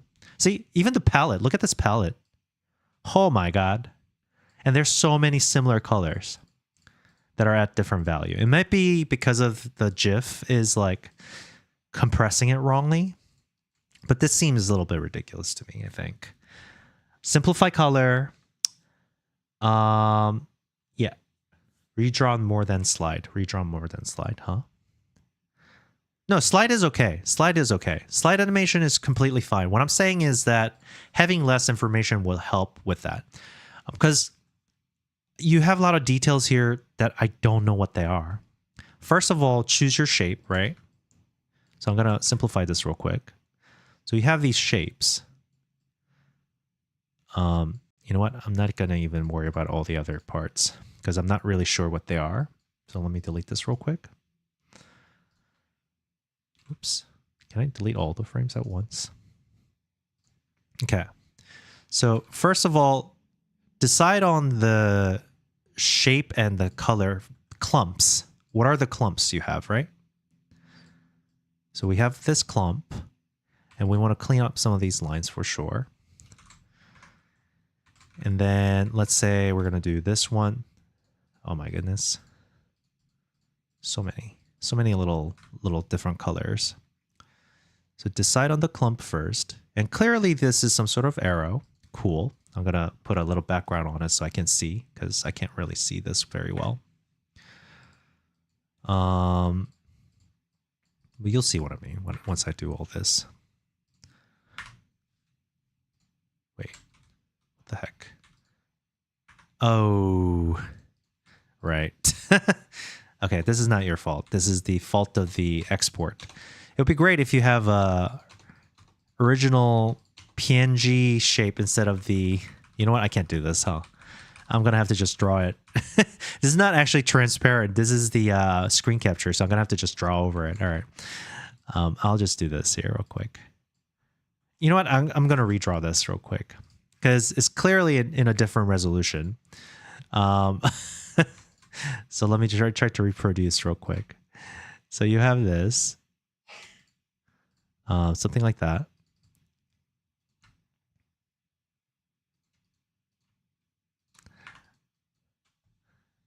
Here's a PNG. I'll drop it. Okay, thanks.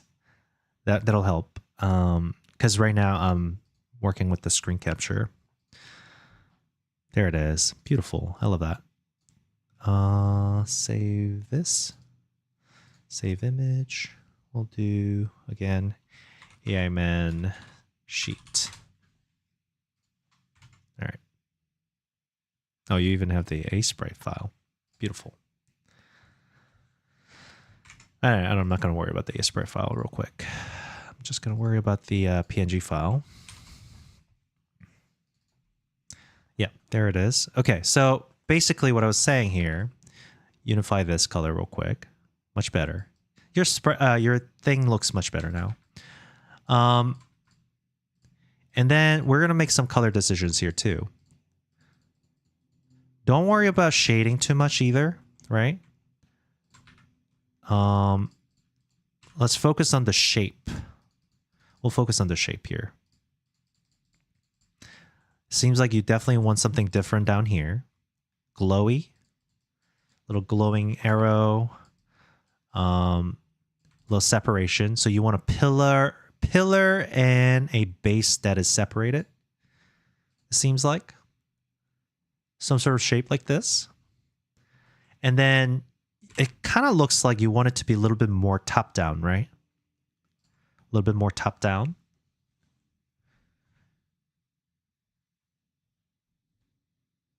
Yeah, okay. So in a top down, let's take a look.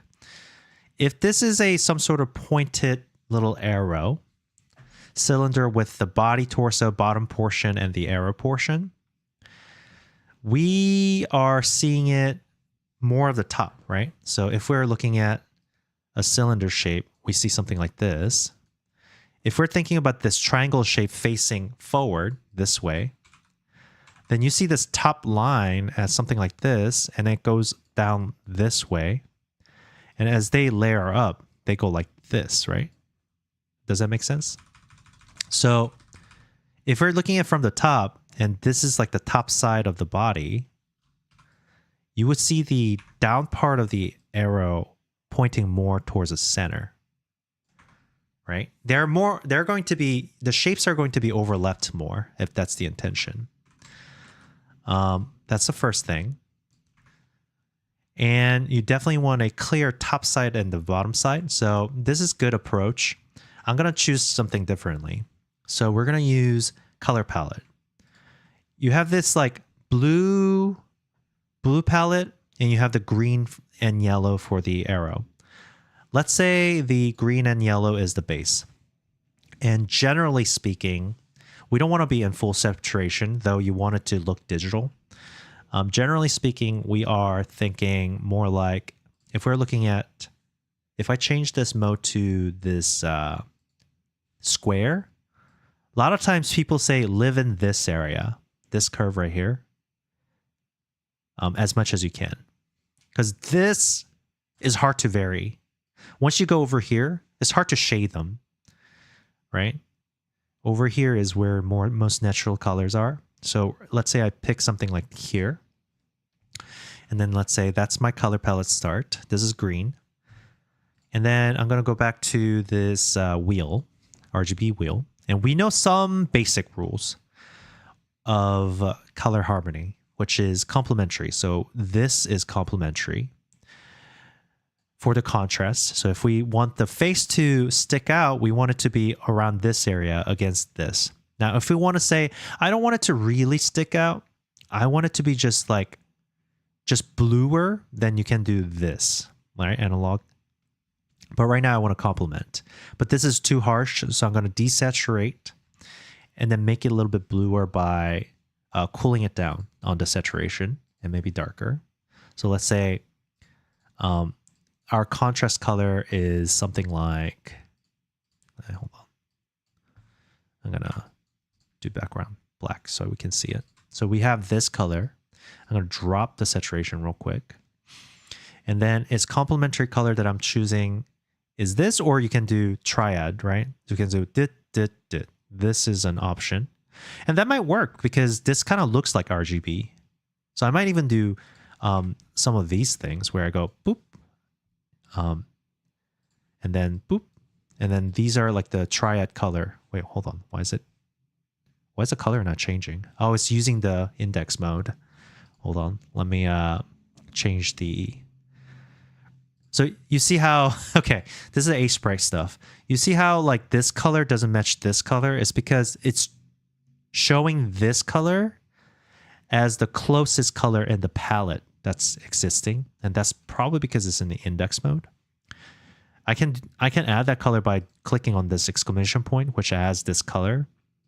But we'll just do it free form right now. So I'm going to change the color mode to RGB. So we're going to change this color to be less saturated, some mid-tone here. Oops. Over here. And I'm going to use this triad type thing. So we're going to use here and then over here. And these are my three major colors with a little bit of harmony. And basically, we're going to do... Futile says, that cylinder concept helped visualize it. Yeah, exactly. That's why when I say, like, when you're learning art, when you're trying to be better at drawing, you don't actually have to be better at drawing, but you need to understand how the form looks. Sphere, cylinder, like what do they look like in real life? Because everything can be built around that. All right, so let's say we have, I'm going to choose like 5 colors. So this green, we do something called hue shifting, right? Let's say since it's a digital world, we're going to go cooler as they get brighter and warmer as they get darker, let's say. So we have this color, and we're going to compare two sides to it. One shifted towards the blue, one shifted towards the red. It's always relative, by the way. The coolness and the warmth is not definite, it's relative. So which one looks warmer compared to this center green? I say this looks warmer, right? So we know that this is a warm. So we're going to decide that left shift, the red shift, is warmer. And the thing about the shade is that as they get darker, they get more saturated. So we're going to up the saturation here, right? And then as they get actually even darker, they do lose saturation because now there's not enough light to convey the information. So we're going to go like that. So this is the value bar, this is saturation bar. But something you do notice in general is that when you remove saturation, it gets brighter, right? In value, it looks brighter if it was black and white. So when you're reducing saturation for the darker color, you need to remember to drop the shade down to see it. All right, this one's going to shift blue. And when the light shines on it, because it's blowing it up. So for example, it's like attuning, this is called dynamic range. It's like attuning your eye to the dark or the bright, right? So for example, when you're transitioning from really dark place to the really bright place, you can't see anything, right? Everything is just bright white until your eye adjusts to the brightness. And then all of a sudden you can see everything in the light, but you can't see anything in the dark. So you just kind of have to choose. Right now, I'm making a decision to say, my eyes can see best in this color right here. This one. Oops. So this is my level. That means anything that goes out of this range gets slowly desaturated. Now, is this a hard set rule? I don't think so, but that's just how I do it. So let's say this is the green color variation. For the blue color variation, once again, I want to choose which one is warmer. So this one, let's drop this right here. And then right here. Now, oh, weird. Hold on. Let me fix the background real quick. There we go. All right, which one looks warmer? I think this looks warmer. So this is cooler, this is brighter.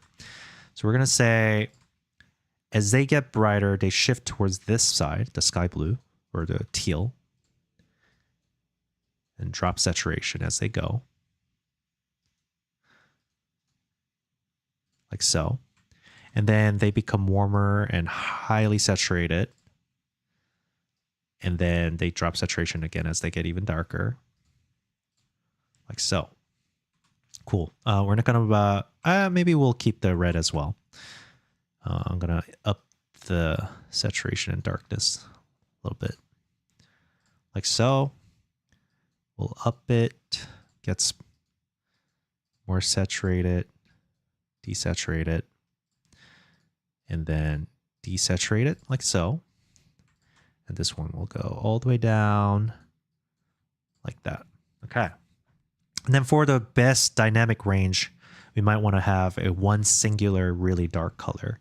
And I'm going to say, since this is the base, I'm going to make the dark color be the opposite spectrum, desaturate it heavily. And this will be the darkest color we'll use for any cases. All right, so we have this as my spectrum. Okay, so let's unify some of these shapes. So we have this base shape. We want the face to glow, right? I think, because it's kind of digital. We want it to be digital. And I want this to be more like screen, maybe? Is that the idea? So let's say it's more like holographic screen thing. So we'll use some lighter color. But the glowing neon, we want to use the bright color. And if we're saying, hey, this is actually a shape, then we want to keep this whole top side bright. So if we're looking at this like thick triangle, the top side is bright. That means the face side will be medium. So we'll say, okay, well, this side is bright and this side would be medium. So whole thing, you can see already right here. You see the shape? How its triangular shape is showing up? Yeah. So that's what we're going to focus on.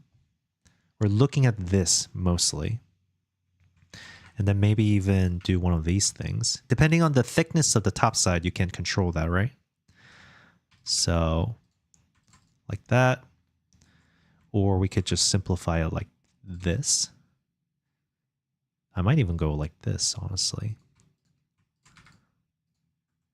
For example, like so. A little bit of shape. And then I'm going to make the face side a little bit bigger. Okay. And let's say I want to do like, oh, some sort of digital face to have like a little cute thing, right? Then I can just come with the little red thing and say, just little face like that. For example. Doesn't really matter, but like so. Derek Fence says, hi from Russia. Awesome videos. Thank you. Thank you. Welcome, Derek. Futile says, this is helpful. Voice says, I will say most of this is going over my head, but I'm learning quite a lot. Okay. Well, as long as there is learning. I mean, let me know if any of the concept doesn't make sense. All right. So we have this. Now we were like, okay, well, this is kind of digital. I want it to feel more window-like, right? Then we can come with this like bright color, right? Because this is reflecting and neon by this green. We can just kind of like rim it out too. We could even go even brighter, actually. Like so. And it's like, oh, it kind of looks digital. It kind of looks glowy. And then we can even change the eye a little bit. Let's change the eye to be like, I don't know, like that. I don't even know if the eye is necessary, but we'll do it like that. A little glowy. If we want more window effect, then we can just fill this one side like that and have this thing like that. Idea of this is actually when you're looking, if you go to the city and see one of those like buildings that are made out of like, I don't know, covered in glass panels. Oftentimes, if you observe, so you kind of need to observe a lot. When you look at those like square windows, you get a lot of these type of reflection. There are a few ways to describe the reflection. You get one of these where, like that, where the whole panel gets a glow, and then you get some of these things, and then some of the refraction, right? Because glasses have like that edges catch light differently depending on the angle. You get those like edge refractions, and then you get the whole, whatever sunlight, whatever strongest light just catches strong. So let me drop it down even more. Can I make it brighter? Like that. You see how like this simplest shape still feels, if you look at over here on the preview, feels like reflective glasses, right? That's the kind of idea you're carrying over here with that little slant and this. And the added bonus to this shape, this concept for me, I like personally, is that it's a very simple shape. Like information, there's no overload of information. It's just a block of colors. So later animating it would be also easier. I could even afford to just go super glow yellow if I want different mode. Let's say if they are like doing computation mode or whatnot, right? Okay. So we have this. Now, realistically, depending on how it is, right? If this panel is not flush against this frame of triangle, thanks for the follow, Metayeti. Welcome, welcome. Futile says, I am learning so much. Oh, that's nice to hear. I like that. I like people learning. Now, this is a choice you need to make. Depending on, because there's only so many pixels, you don't have to be realistic, by the way. You just need to convey as much information as possible. But because it is top down and we're saying that the light is coming from the top, if this panel is not flush against this frame, if it is like window frame where there's a thickness to it, so like, how do I describe this. So for example, imagine this is like, there's a window frame that goes like this, right? And then the window is sitting on top of it like this. The frame goes like this, and then the window is sitting on top of it. Well, there's this gap right here in the front between the panel and then the frame. And so before the frame, that there's a top side of the frame and then there's a side of the frame, right? They're going to have different colors because the light comes in and catches, the top part catches, and the face doesn't catch as much. So the choice you can make here is that with this, let's say I'm going to use darker color here for this, and I'm going to shift it to be less bright. You have a choice to say, okay, well, this is a frame, so the part that are facing up will be brighter. Now, reason I'm not sure if I want to do this is because the information overload, right? You're starting to see where there's a lot of blending where like, okay, well, this might be too much information. So this is where you have to be like, okay, do I want this or not? I don't like it because once it starts to feel fuzzy, for me personally, I don't like that style. So I like to clean that out. So that's one choice you can make. Another thing here, when it comes to the top side, especially in pixel art, a reason I shifted to this like darker color as a top side is because now I have room to make even more highlight. So yes, top side is brighter, but what about the edges? You could get one of these effect, or you could even have one of these effects, right? Like where it's like, oh, actually light is coming like this instead of like this. So like this, so top side is generally brighter, but there's that corner and a very specific angle that just gets a shimmer of light. So you have this effect as well, right? Could be pretty cool. Not bad. For now, we don't have to worry about this. I'm just going to keep it like this. All right. What else? So the temptation, right? That this is what you had before. The temptation is to get this bottom part darker. Once again, you got to think about the information overload. So if this cylinder we're drawing is generally going to have this thing where, okay, let's draw this. So we have a cylinder here, right? Like so. Right. The idea of this is that let me hold on. Let me separate these out real quick for you. So if I have the face gone, let's say I'm going to delete this and make a new layer. This might be a good exercise for you. So if I get rid of the face, the body, what's the shape of the body? It's just this, right? We have a actual tube of information. And it's a little cylinder. You can see the cylinder. Let me turn on the dark background, right? So this is all you have, and you turn this on, and it's like, oh, nice. This separation right here, because they're similar color, I don't see the separation very well, so I like to keep it so that there is some sort of information like that. So I might bring it down so that the top side of the circle is smaller, right? Pixel is all information more, right? So I have this. And I want this arrow to be floating on top of this body. Let's say I'm going to bring it down one more. I want this arrow to be floating on top of this body. There's something called ambient occlusion, right? Ambient occlusion is the idea where the light has hard time reaching a tight crevices, or when things are touching each other like that. You see how you see a line, you see a dark line between my hand? I'm looking directly at the light source. Like there's my light right here, but you see a line between my hand, right? And that's because there's a shadow there. And this is because it's not exposed to the ambient, to the elements.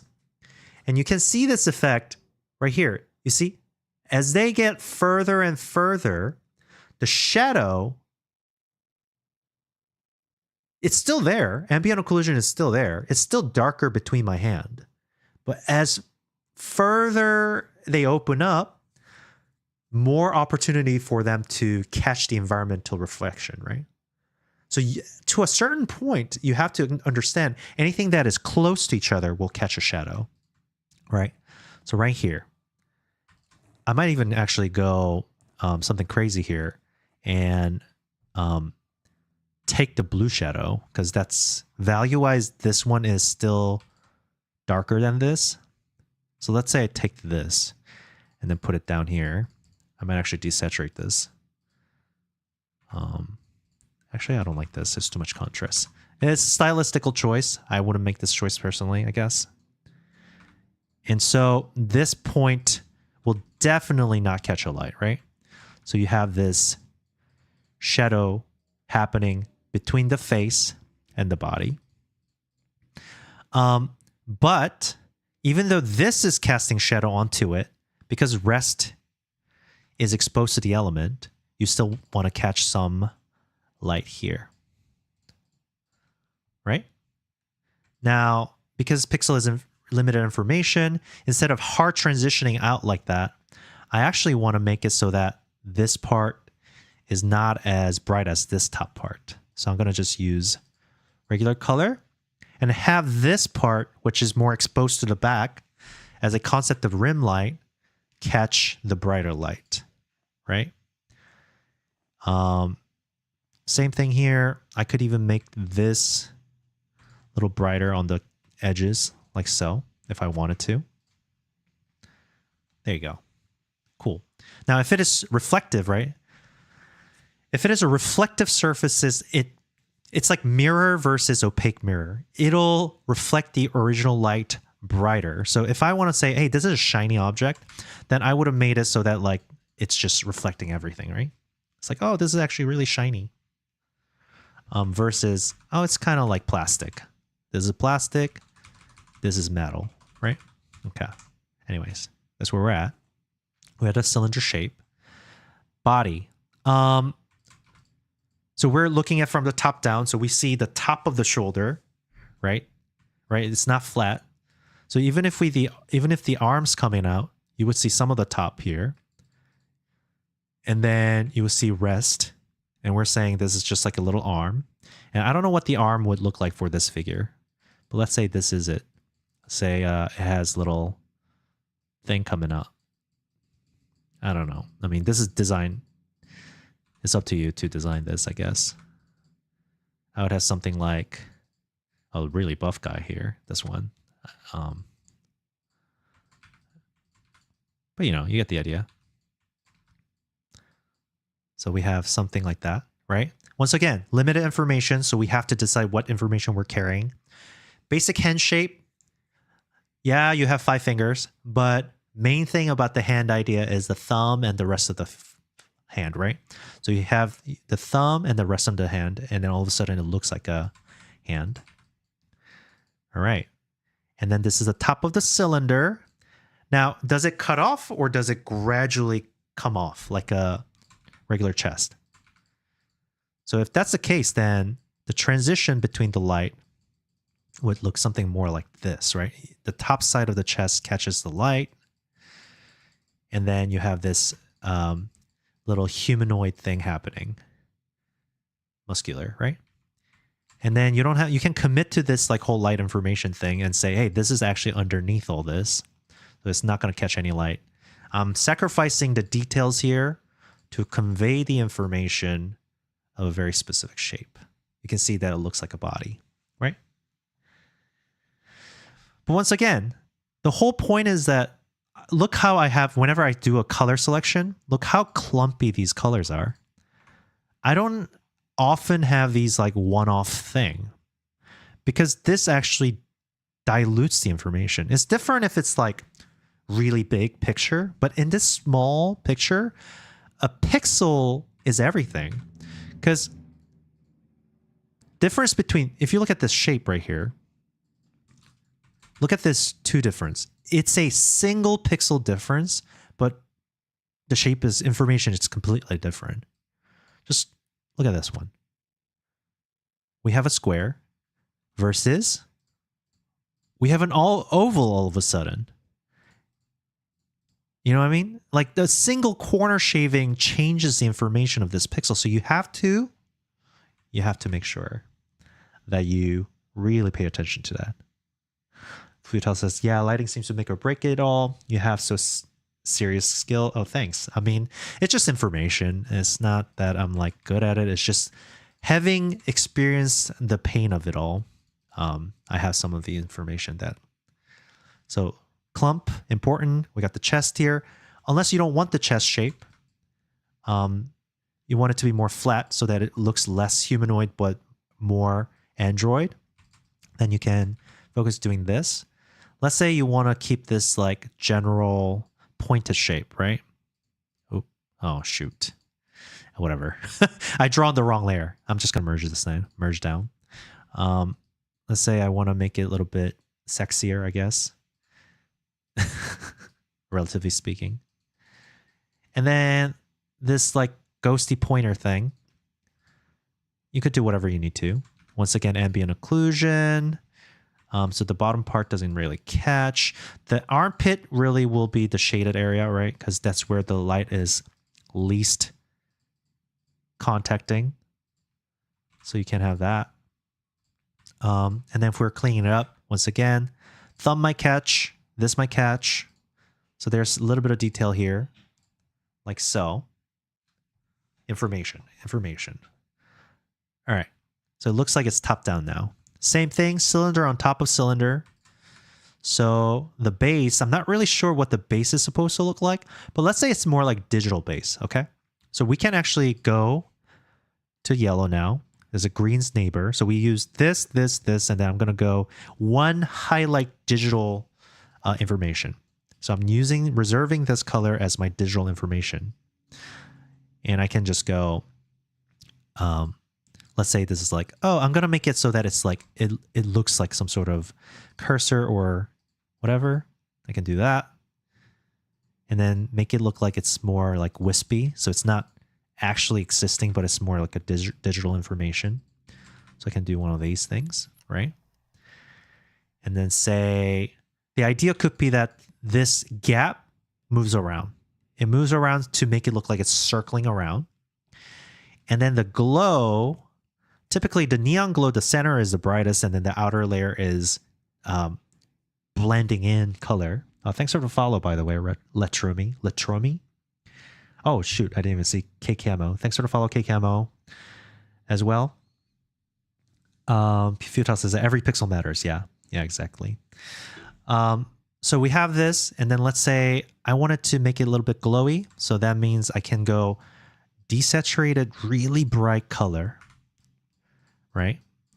And then the outer layer could be a little bit more darker bright if I wanted to. If I want it to look more like electric. But you know what? Once again, limited information. So I'm just going to mix in this line the darker color and then the bright color to make it look like there's, and then I can use the shape shifting around as my tool for this particular information carrier, right? So I'm just adjusting it, looking at this. Once again, this is very important. This might be pattern when you look at it, but when your eyes look at it, it might not see it. So you got to make sure you keep looking. Got to keep looking. There you go. Like that. Let's say I do that. And then I want this, do you want this to be more like torch or a pointer? You know, that's also a thing you need to worry about. You could do one of these things.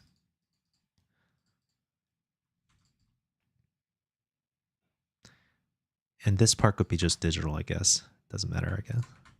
I like the white tip, so I'm going to keep the white tip, for example. And maybe I could even make it so that it's like a little circle thing that's floaty, right? Oh, Raiders. Welcome, Raiders. Oh, hey, Fresh. Fern Raid, 26 viewers. Welcome. everyone who's from the Fern. I guess I should shout out. I still am. Freshwater Fern.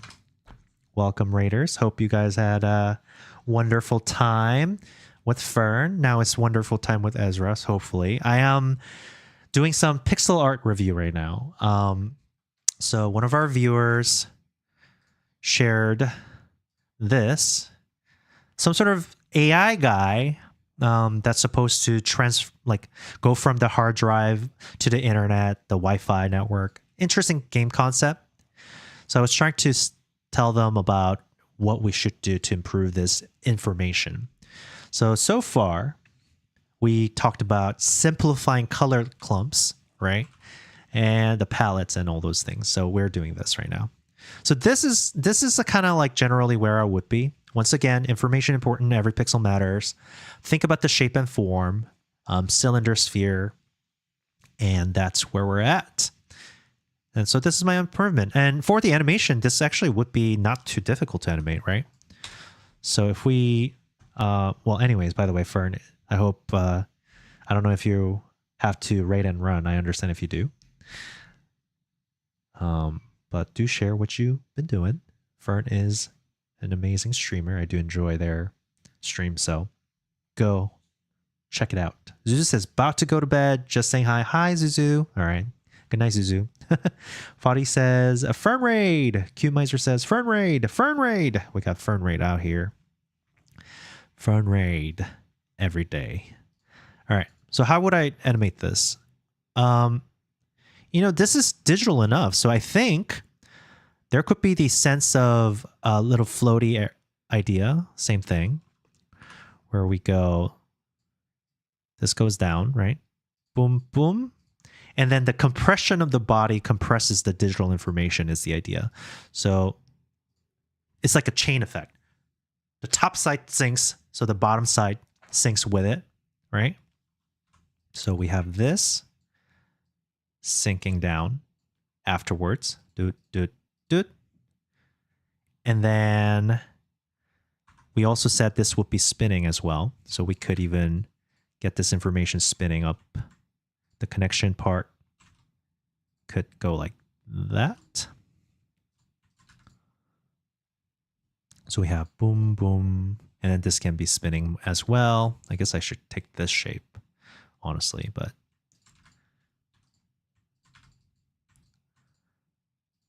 then take this out like that. We got boop, boop, boop. Oh, hold on. I'll be back. Just a sec. I gotta mute myself real quick.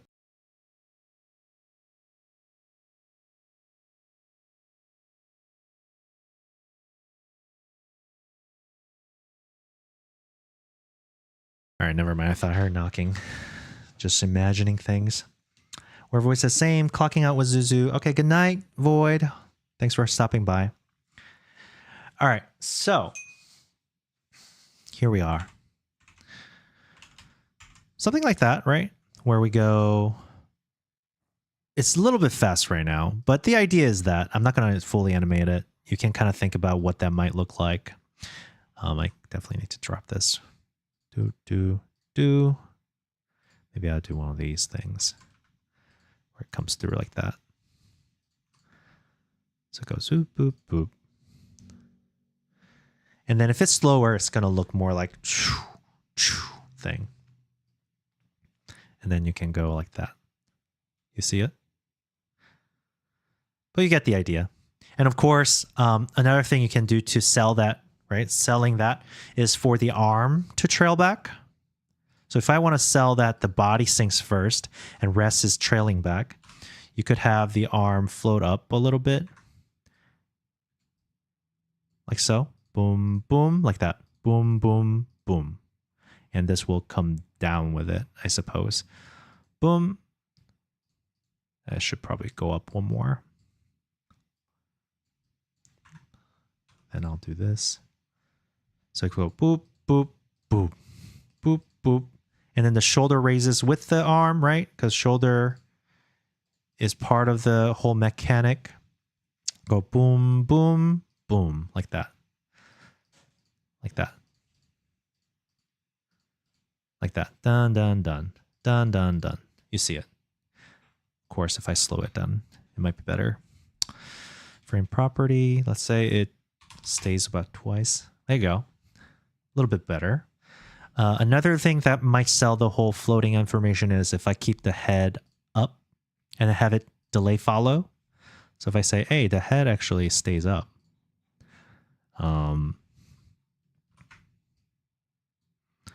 Like so. Whoops. Like so.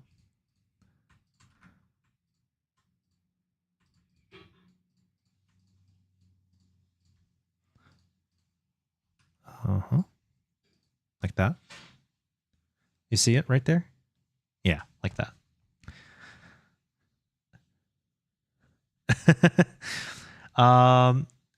Void is leaving.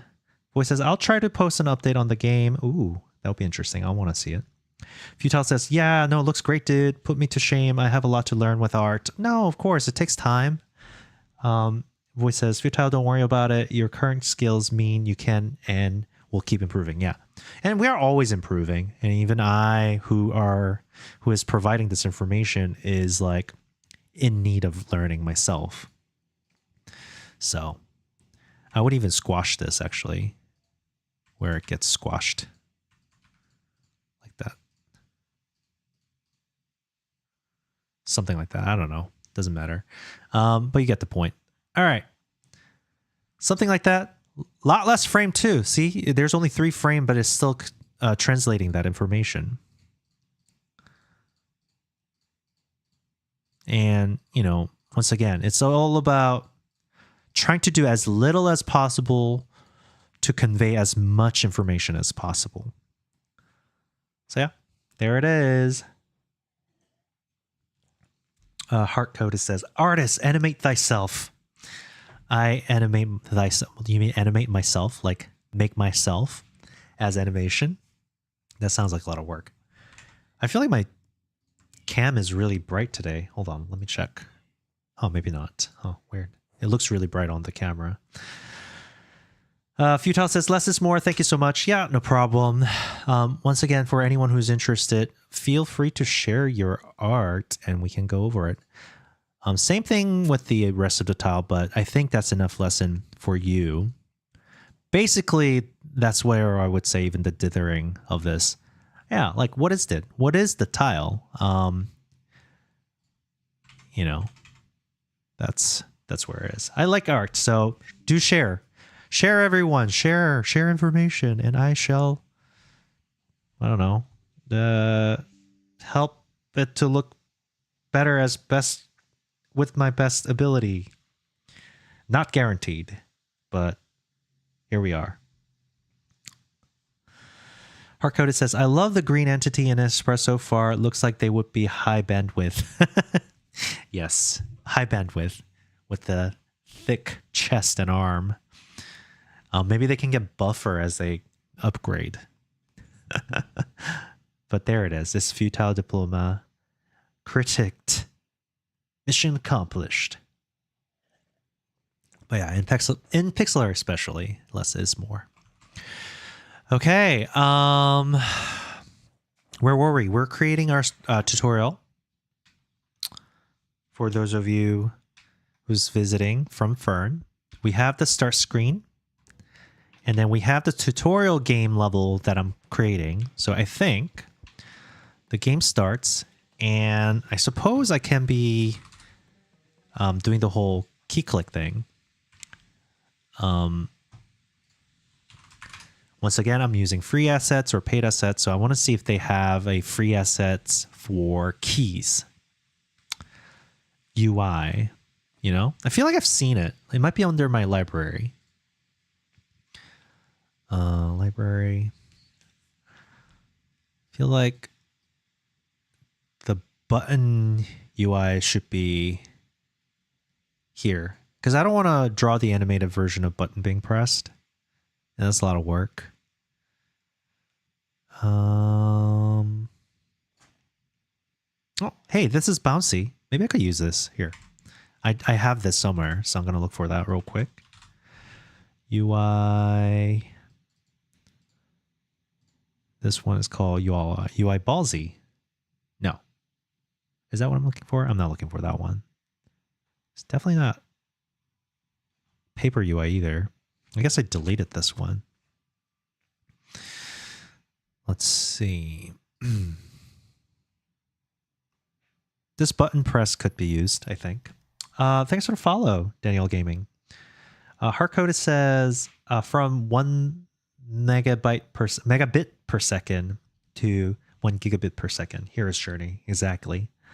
Oh, this is so pretty. What is so pretty? Are you talking about my game or are you talking about the UI I'm using?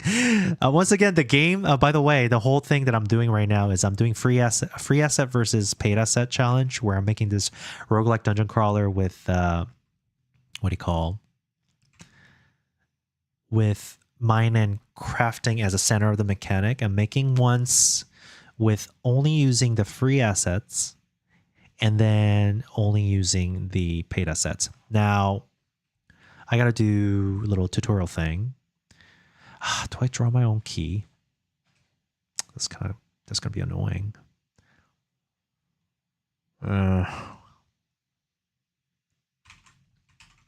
Here, hold on. There has to be already made like little joystick and stuff. Free asset, and then UI. Would it be UI? Control. Free asset. Oh, button collections. Yeah? Okay. Yes. This is it. It's perfect. Name your own price.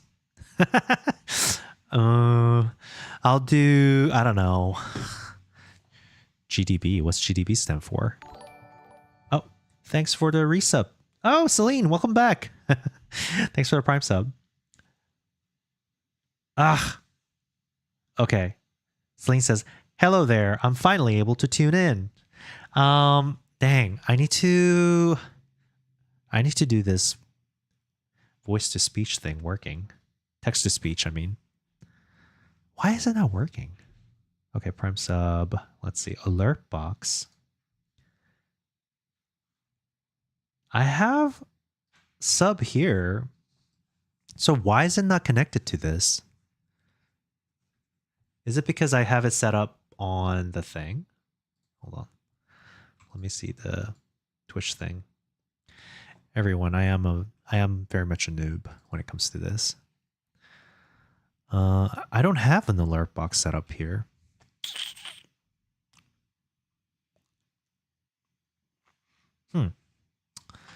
Life is curious, I'll say. Alerts and widgets. That's not it. Oh no. Dashboard home. I'm gonna need to see if I can do it with my what do you call? Streamlabs. But either way, welcome back, Celine. Appreciate it. Hardcoded says the rock mining was pretty cool. Rogue miner, yeah, exactly. That's what it's called tentatively. I'm pretty excited about it. But you know, we make our game. We make our game. Let's see. Alert animation is there. Where's the sub? Twitch sub. See, it worked. Why is it doing that? Why do you not work? I'm gonna have to figure this out eventually.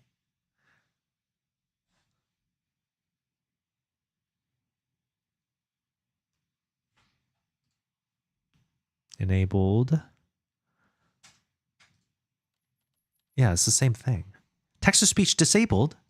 Here we go. That should work. All right.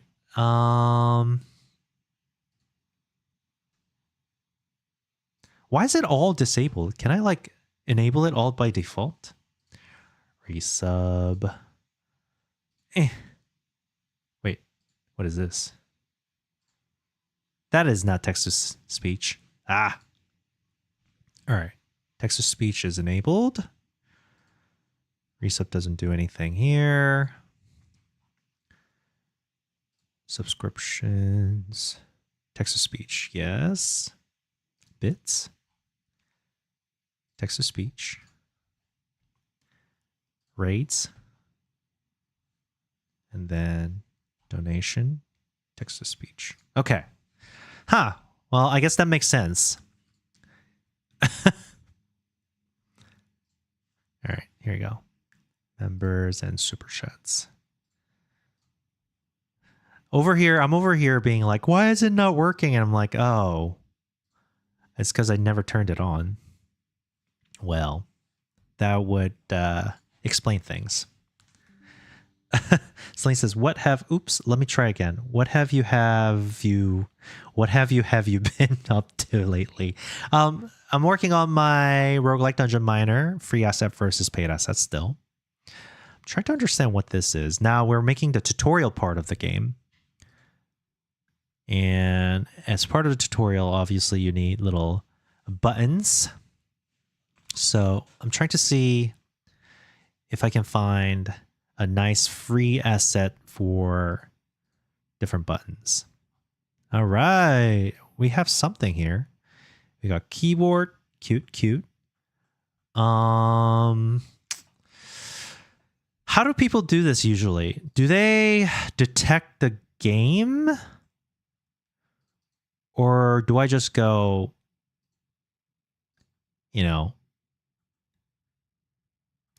do joystick? You know what? I'm going to do joystick because when I'm testing with people, I'm going to be, you know what? I can do blah or blah, right? So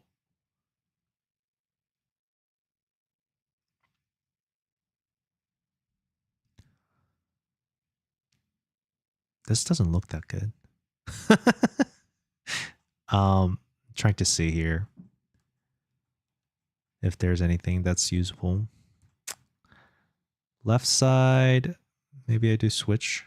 Okay, this looks a little better.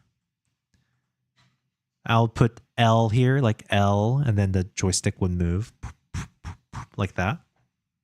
Okay. Ah, here it is. It's already there.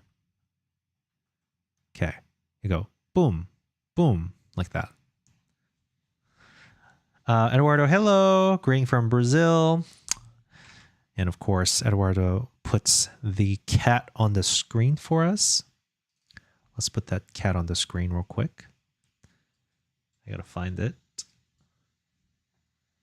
Tape. There it is. Boom. Oh, it's right here already. I don't need to do that. All right, let's put the cat on the screen. Cat is over here on my shoulder this time. All right. Put it on top of the strawberry. Oh, top of the strawberry? Strawberry's timed out. I guess I'll keep it. Why not? We'll do this, and then we'll put the cat right on top. Okay. Teacher Edwards says, you got a cool parrot without timeouts. Yeah. All right. So I'm going to just try to use that. Let's see. Use this, I mean. So I'll export this. Under Rogue Mine. Somewhere here. There. And then I think it should be UI, right? UI, and then it'll be control sprites. And it'll be switch control. Thanks for the follow. Hard code it. All right, let's see. Let's see if we can use this, shall we? Okay. So on here, when the tutorial level first starts, and then we have a tutorial spawn room.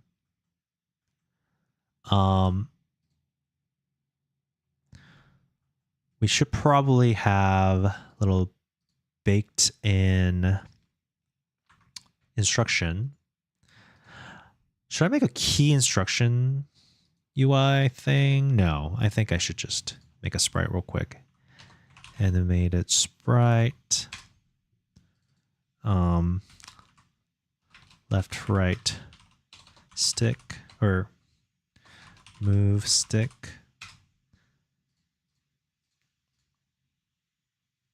By default, it'll play this. I don't know how big it's supposed to be. Honestly, I don't think it's actually... Yeah, that's what I figured. It's not even lined up. There's a little bit of an offset. It's kind of ugly. It is definitely 16 by 16, but this one is offset by something. 8 by 8. No, it's not even. Ugh. It's not clear what size that is. So I think I'm just going to extract this. Instead of exporting it, I might have to just extract this out. So for example, do one of these things.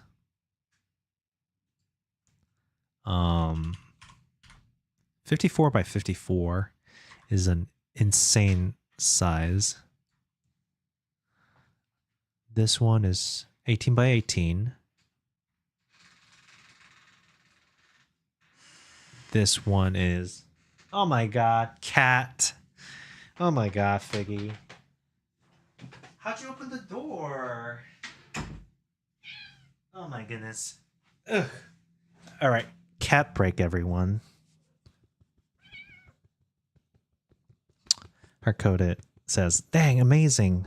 Oh, McCoy says, I'm finally back. Finished my workout. 20-minute upper body, 10-minute high intensity. Wow. Well, make sure you carb up. And then 10-minute stretch. 1K plus active calories done today. Wow. Hopefully you can keep it up. That sounds insane. Wow. Here we go.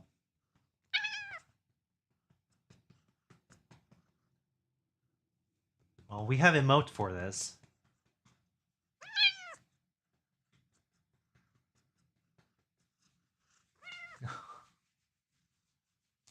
Oh, my goodness. Here, hold on. Maybe I can show you guys better.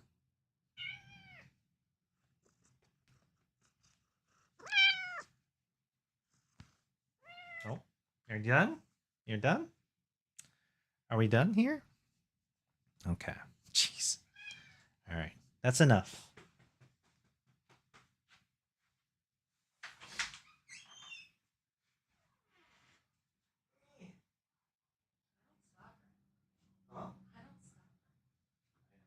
It's okay.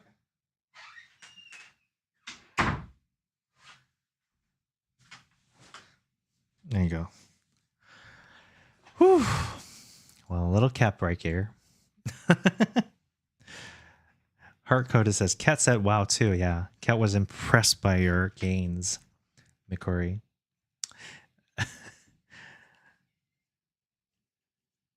Celine says, I'm not being dramatic, but I think I'd go Toa. What's Toa? To war for the cat. Oh. I apologize in advance, but my keyboard enter key is acting up and pressing randomly. Oh, I see. It's okay. Because all that exercise plus the 2/3 deficit I have on my calories, I can do it, I believe. Oh my gosh. What are you prepping for? Gee. Well, I'm impressed. Good work, Mikori. Okay. How big is this one?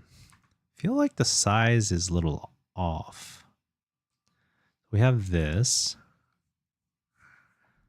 which is 18 by 18. And then we have, I don't think it lines up very well. 18 by 18 as well, I guess. Huh. Does it line up? I mean, it is 18 by 18, but think about this. If this becomes this, the bottom part will shift instead of the top part shifting only. So we're going to have to actually adjust this. This is not laid out nicely, I have to say. So if we do a grid of 18 by 18, So we'll do a grid setting and do an 18 by 18. We actually need to match this bottom part for it to actually look like it's doing the animation. So technically, we actually want more than 18 by 18 because I want this to be shifted by, what is it? It's being shifted by, it's going from here to 1, 2, 3, 4, 5 versus 1, 2, 3, 4, 5, 6, 7. So shifting by 2. That means the grid actually we want is plus 2 on both sides, so plus 4 on the width direction, at least. So that gives us 22. So canvas size would be 22 times 3, like so. And that means we're going to keep this at the center. And then this one needs to be like that. And this one needs to be like this. So they shift appropriately. Yeah. And then the up and down as well. We got to keep this is shifting up by 1, 2, 3. So it needs to have 3 up and down. So we're going to do grid size of 6, like so. And then that means the canvas size will be, I don't know, I guess it needs to be this.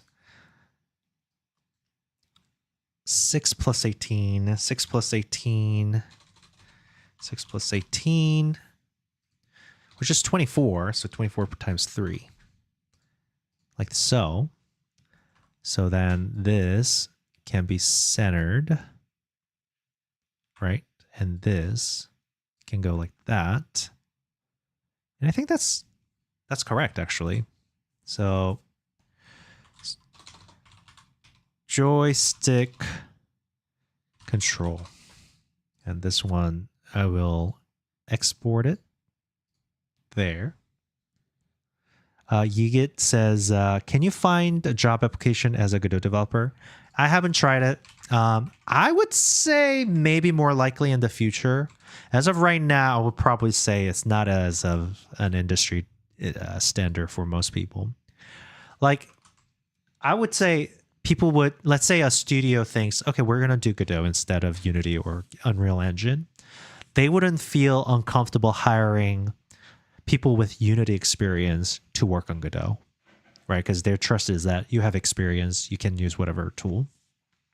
But at the same time, if you can do coding, at the end of the day, it doesn't matter which engine you're familiar with. But unfortunately, I'm not familiar enough with the industry to be able to tell you exactly what the standard would be. Sorry. I think this is good. Okay, so let's say we have this. We have this. And then we'll copy this one.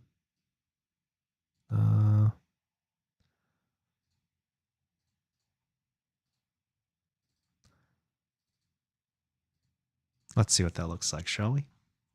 So we bring it down here. And I want to play this animation real quick. There you go.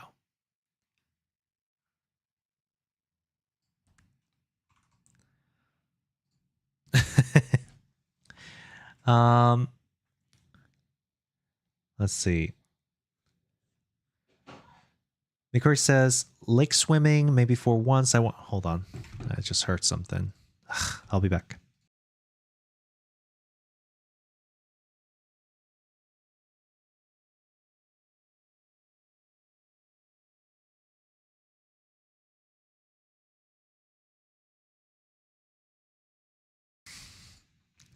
All right. You know what's funny about this? The fact is, if you don't go through the tutorial and you don't know how to control the character, you can't even start the game. It's also not playing. You know what? Honestly, uh, what if I put the tutorial in the top on the title screen? Is that genius? Hold on. It might actually be genius because like you're skipping a whole tutorial. You can't even start the game if you don't finish the tutorial, so to speak. All right, all right. Autoplay. It's gonna be playing. Where's player? Just one position here, right? So this would be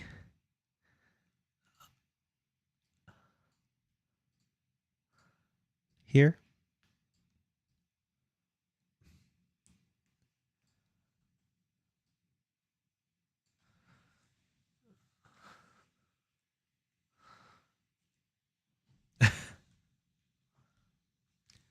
Celine says, Ezra, the lower layer looks like it was out of alignment by 1 pixel. Wait, does it?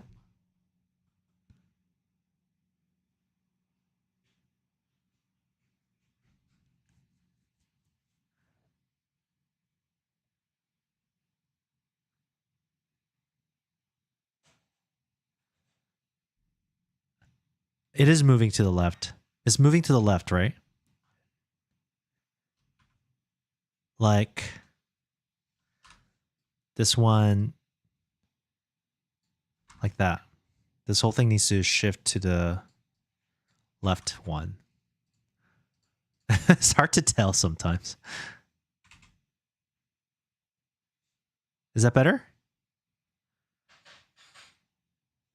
No, it's now moving to the right. It needs to be like that.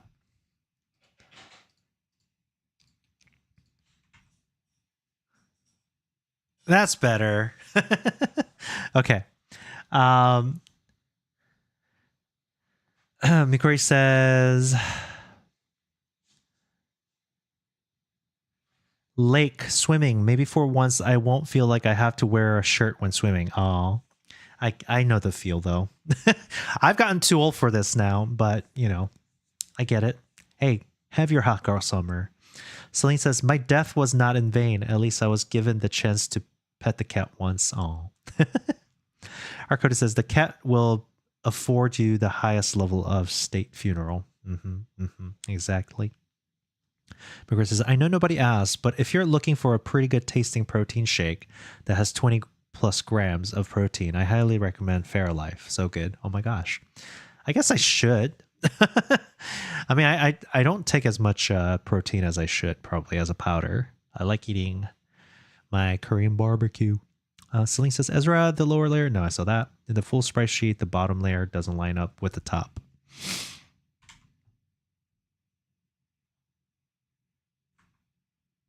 Oh, I see. I see it.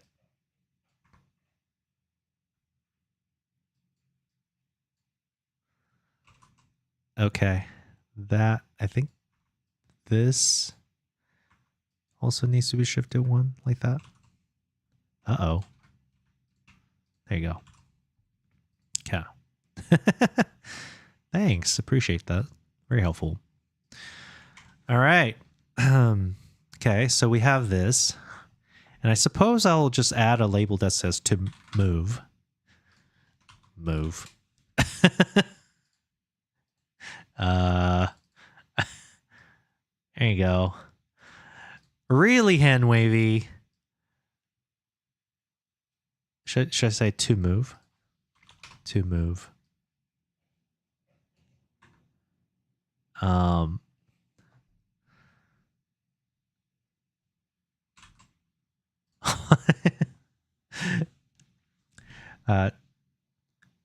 Twitch Unruffled says, nice catch with the sprite. Yeah, no, it really is a nice catch. I wouldn't have noticed it.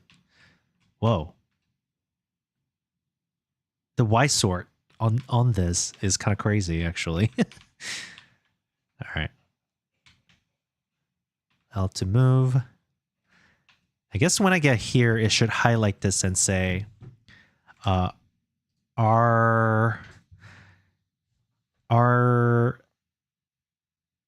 what is it called? RT2 I should probably turn off white for this one.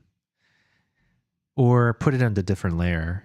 Should it always be at the bottom, I think? Because it's a UI. No! I suppose if this is in here, it won't obey it.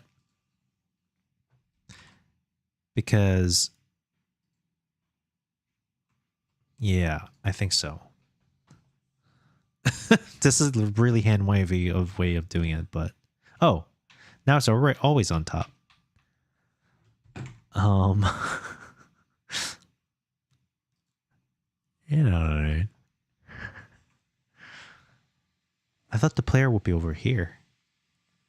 Oh. Whatever. Twitch Unruffle says the ordering movement or Y.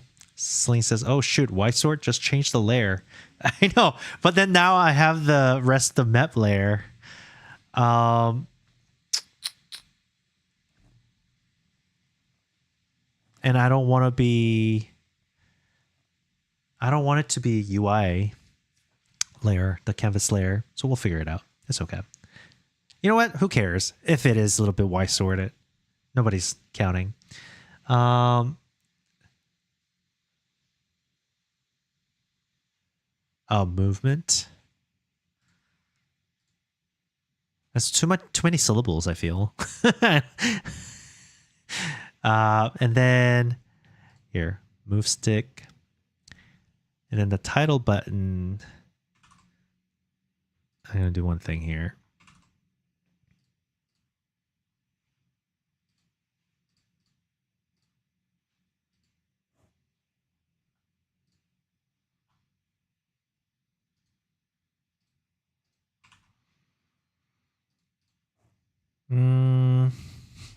It's okay, I think.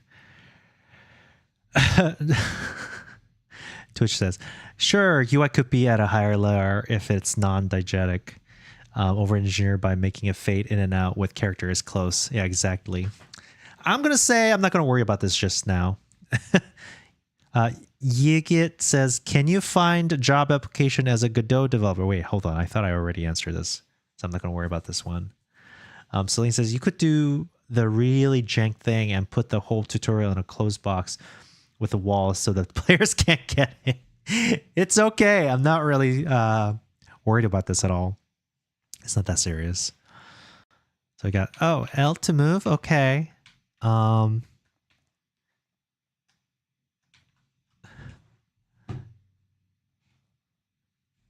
Should I make it disappear once I start moving?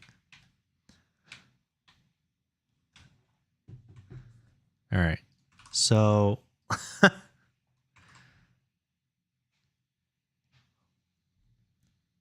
what if they're using keyboard? Yeah, what if? I don't know.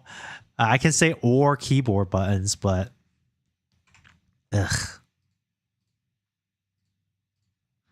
Like WASD.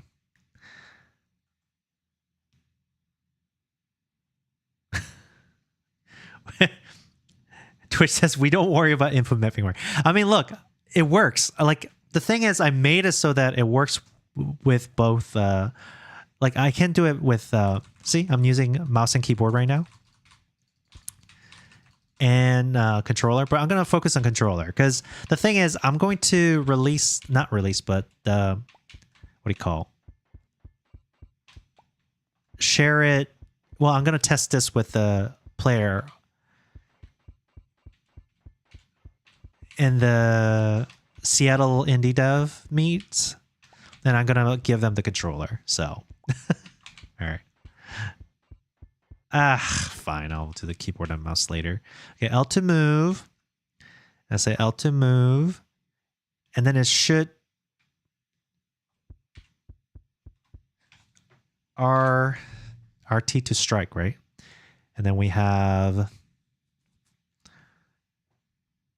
Title, we'll copy this. It looks good enough, everyone. I'm not going to worry too much about it. What is it? ZR? Is that what it's called? ZR? Here it is.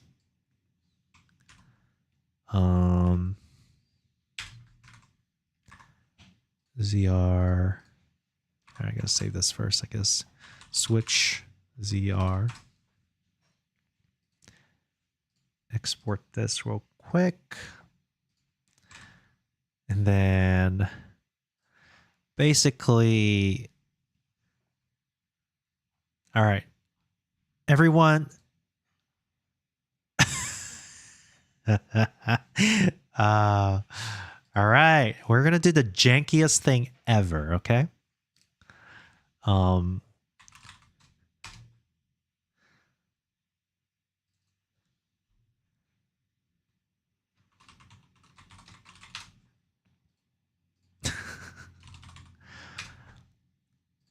I don't know. If it works, it works. Hey, you know what? Yeah.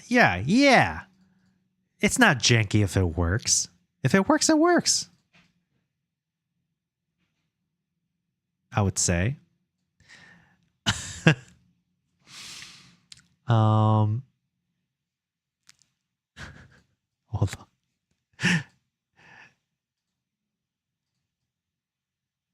Beautiful.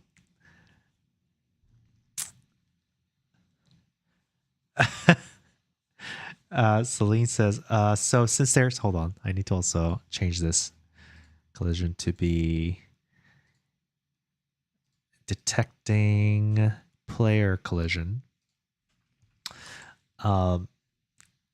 Celine says, so since there's only controller support, Tutorial says no keyboard mapping. Just tell the player to remap the controller to keyboard control in the Steam remap layer. We're really overthinking this, which we love. Twitch Unruffled says, you can have the KBM as a conspicuous secret in the event. And if someone does use it, a keyboard and mouse as the conspicuous secret event, someone does use it, just give them a fun message or something. Just be like, oh, you found the secret way. Achievement unlocked. Playing with keyboard and mouse anyways. That's the achievement. Celine says the game should crash if you use keyboard and button. It should uninstall itself. The game should uninstall itself as soon as it detects somebody's using keyboard and mouse, right? Silly. We're having a lot of silly time, huh? All right. Twitch says, make the boss 10 times harder. I love that idea. Okay. So when the player exits the area, so that's going to be body exited. I'm just going to make it so that you know what? We'll just attach script here. Don't worry about this, okay, everyone? We're going to have a room. This is, I think it's a level more than a room. And then we're going to have a level specific logic, which will be title level. And then it's going to be move stick tutorial. Nothing crazy here. Am I going to regret this? Probably. But you know, who cares? When it exits, we're just gonna create a tween, and we're going to tween property. And the property we're going to tween is going to be, I think, modulate is as a whole, right? Self-modulate. Hold on. Modulate is everything and the children, right? Only affects the node itself, yeah. So modulate, we're going to target the modulate. And then the target is color white var target color will be white, and then alpha is going to be 0. And that's going to happen in 0.1 seconds.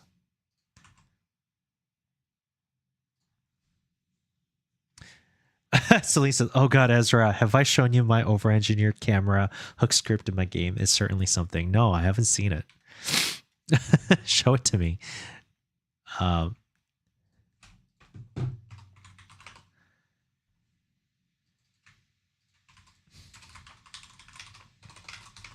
I mean, or at least explain to me, what did you do?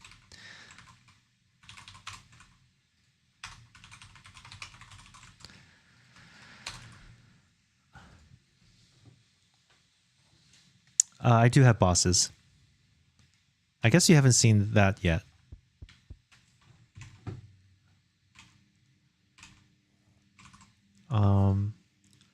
Move stick. I think I can also do... You know what to shoot?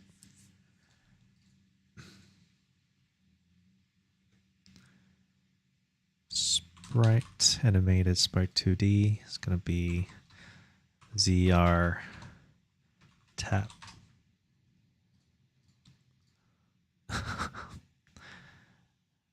We're all about one-time solution here. What's our motto? What's our motto, class? If it works, it works.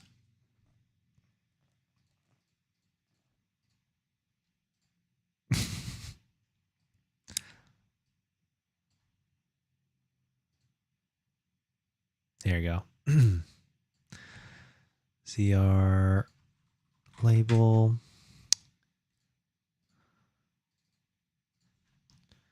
To attack.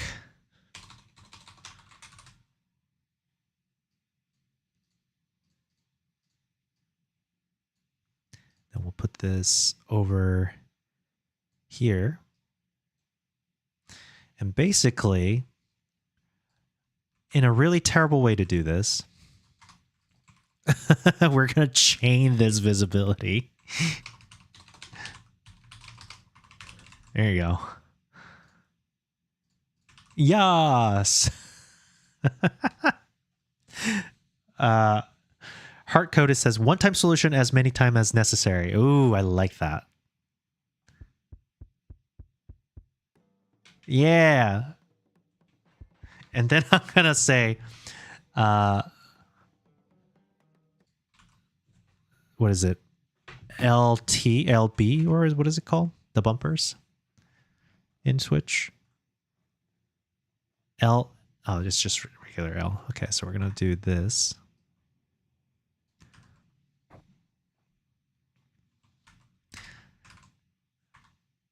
Who else does this? I feel like I might be the only one. This might be the only game that has tutorial on the title screen. That's not true. That's not true. A lot of the Game Jam games does do that. So I don't feel as bad. All right.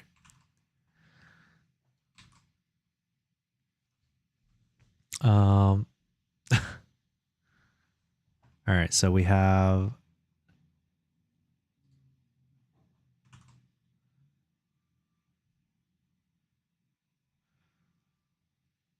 I wonder if people will understand that they can break this or not. Anyways, so on the tutorial level, we have the spawn room. We'll add this thing called LTAP. And we'll add the little control here.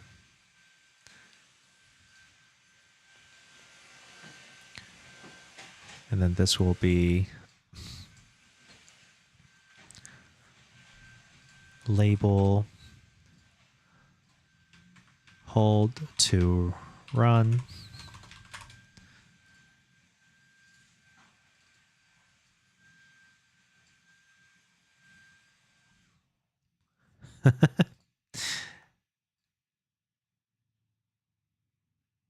Should be under. It should be under, I think. And then area 2D here. This should probably honestly use the same script as the other one. Let's see. What was it? It was called the move script, right? Level, title level, move stick tutorial. use that. It's going to use instead of ZR tab. Oh my goodness, what's going on here?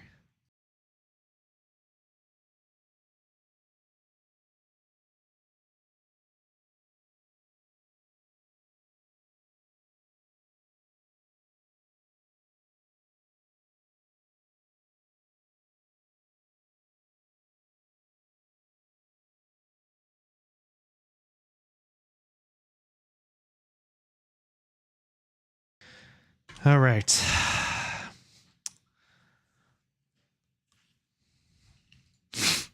So I guess instead of ZR tab, I should probably call this export, or not export.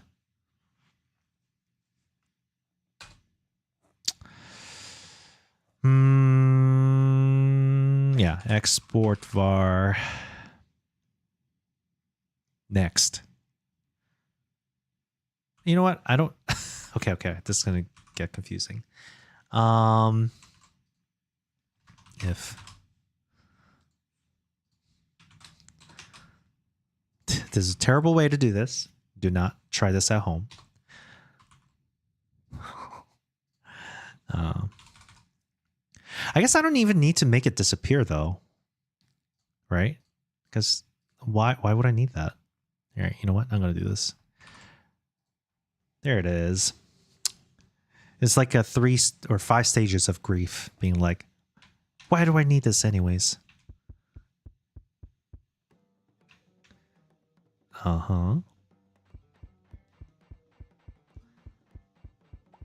It seems like it really prioritizes this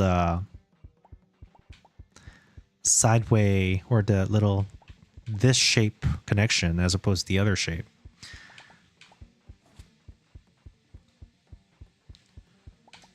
There you go. I think I'm going to make it so that it prioritizes a straight connection as opposed to this shape. Okay. So let me change the generator logic real quick. So on the generator, I have this thing here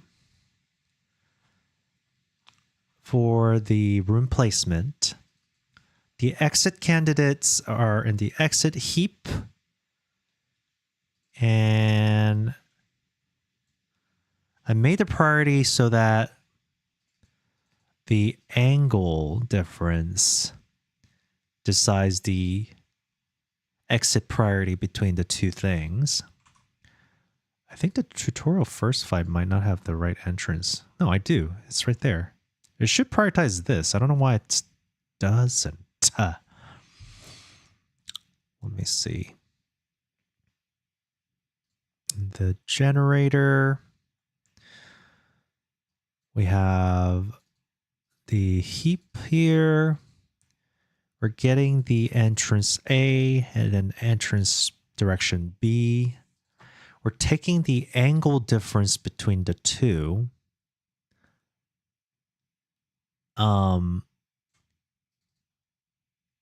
And we're flipping.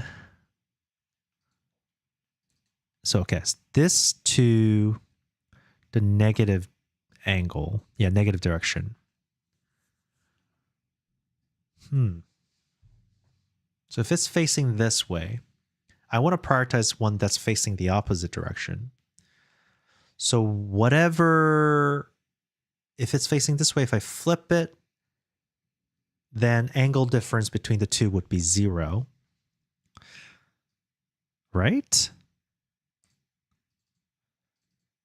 I'm going to do this actually.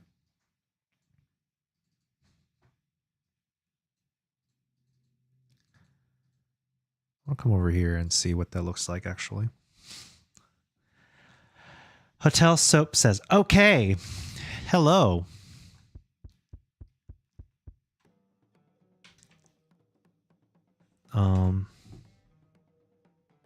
It never got to here, huh? Weird. Wait, what? How did it never get here?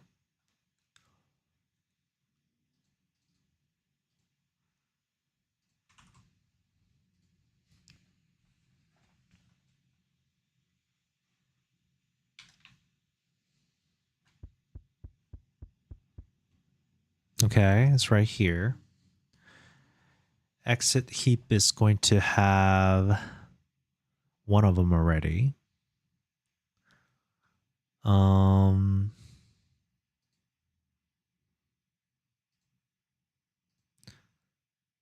We have 0, 13.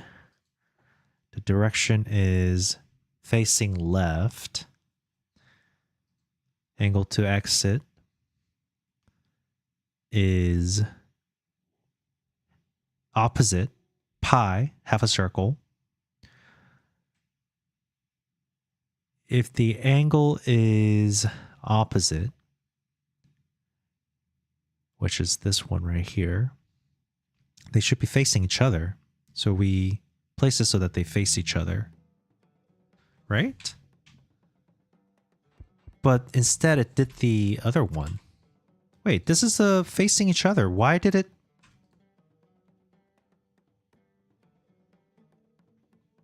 Hello? Oh my goodness. What's going on here? There's clearly some logic that I'm adding that's not really working somehow. Did it fail? Oh, it must have failed. Because of the size? The base size? The map size? Before trimming? Huh. Well, I'll fix that later. Celine says, could you calculate the dot product of your aim vector and the priority vector? If it's close enough, then you just shift the vector ever so slightly. I think, because you're saying dot product to find the angle, right? Because dot product is cosine times the magnitude of the two vectors, if I remember correctly. So technically, yes.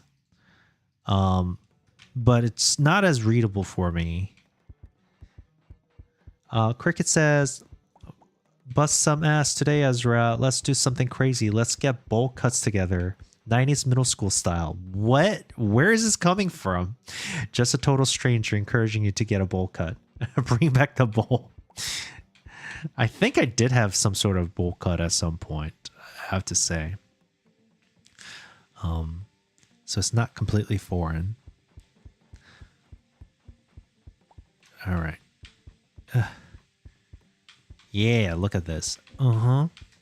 So good. I do wonder why it's not making a straight line.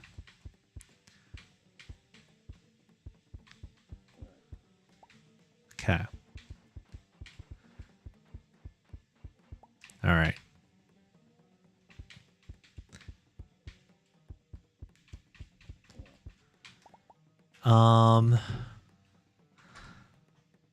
There's clearly when it tries to place it face to face, it failed. That's why it's going through it again and then choosing the other entrance instead. I don't know why it failed. I have a feeling that it's because the base map is broken. Enter direction. And taste. The matrix is the problem, I think. The matrix is the problem.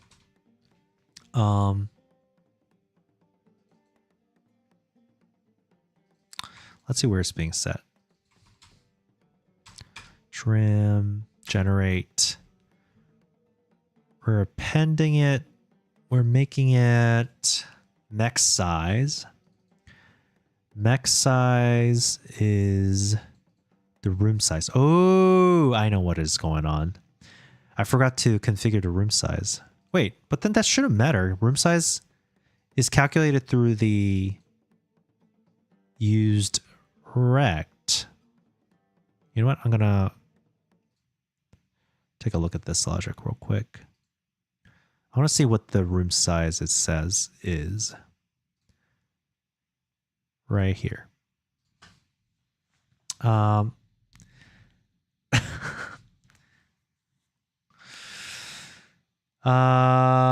Celine says, yeah, but if you have two unit vectors, you can do XA, XB plus YA, YB. Yes. And that would be the dot product, I think. Yeah. And then you can derive theta from that. I think that's what the angles 2 does under the hood.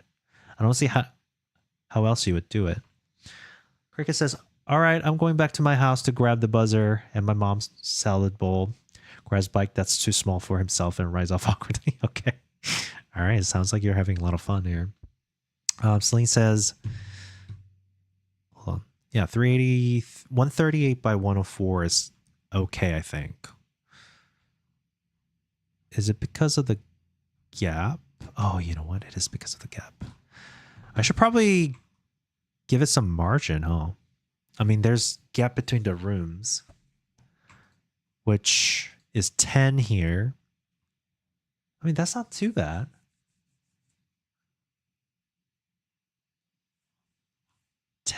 Because facing starts from 3. Celine says, computers are amazing because they'll do exactly what you tell them to do. The problem is that they do exactly. Yeah, exactly. Celine says, oh, well, if you do the dot product, you get a number between -1 and 1. If it's between 0 and 1, then the vectors are between 0 to 9 degrees. So say something like, if the dot product is higher than 0.9, then snap the angle to something. Yeah, that would be cool. I think that should work. For me right now, I'm not deciding the angle. I am calculating the angle between the entrance. So I have these rooms. Yeah, like this. And I have the entrance marked like this, right, left, top, or bottom. So all I'm doing is taking these directions. So this would say 1, 0, and these other one would say -0. And then it's basically calculating the angle between and prioritizing it based on whichever has the least angle difference. So I'm trying to prioritize facing each other first, then 90 degrees, and then facing away. At least that's the spirit. Now, that part is working, seems like. That part is working, but when it's trying to place it, something about the placement logic is saying there's not enough room. So I'm trying to figure out where it's breaking over here. So let's get that part figured it out. Yeah. I mean, I think you're right in that if we're trying to generate an angle, that's probably the best way to do it. But here it is. We got the distance limit of 25. We got 3. The source room entrance position 5315. So we got the testing exit position is 9850. And then testing room position is 9837. That makes sense. And it's saying, hey, can I place a line in the current metrics between that and then between this exit and then the entrance, 9550 and then 9850.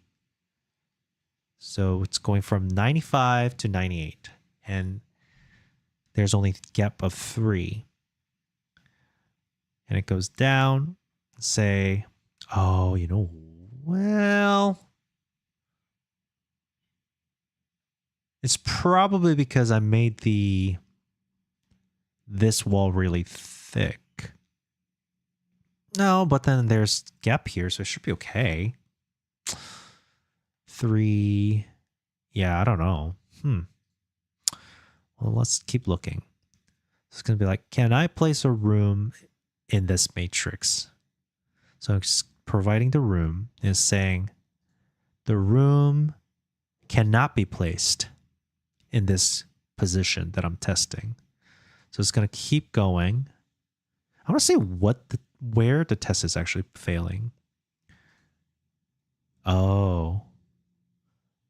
The room is exceeding the matrix position. Is the size even correct? I mean, the room size getter... Cricket says, okay, if not bowl cut, what about flat top? Vanilla ice style. I don't think my hair can do that. But you can do it. Hey, look, I'm not stopping you from doing all those things.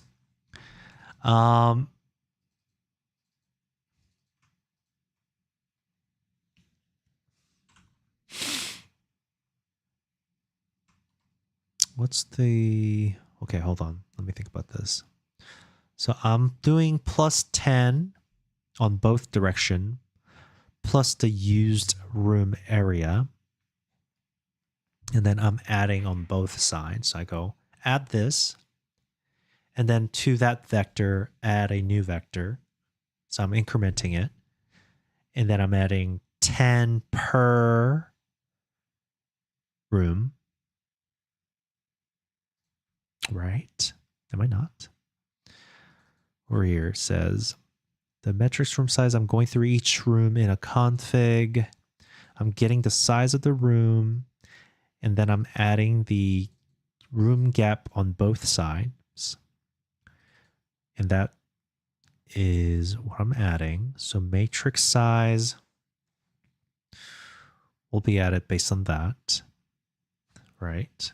Because when I do get room size, I am looking at all the map layers. Yeah, all the map layers, and then grabbing the max of each component to determine the size. So this room has certain size. And then tutorial spawn room has a certain size. And this size is what? Right here. 53 by 34. So one greater than that. 53 by 34. Oh, am I multiplying it by the cell size? I must be, right? No, I don't have to. Yeah. Okay, so it should be... This is 53 wide. First fight is 43 wide. So at least it should be 96 or greater. So let's see if that's true. If not, we have some other issue here.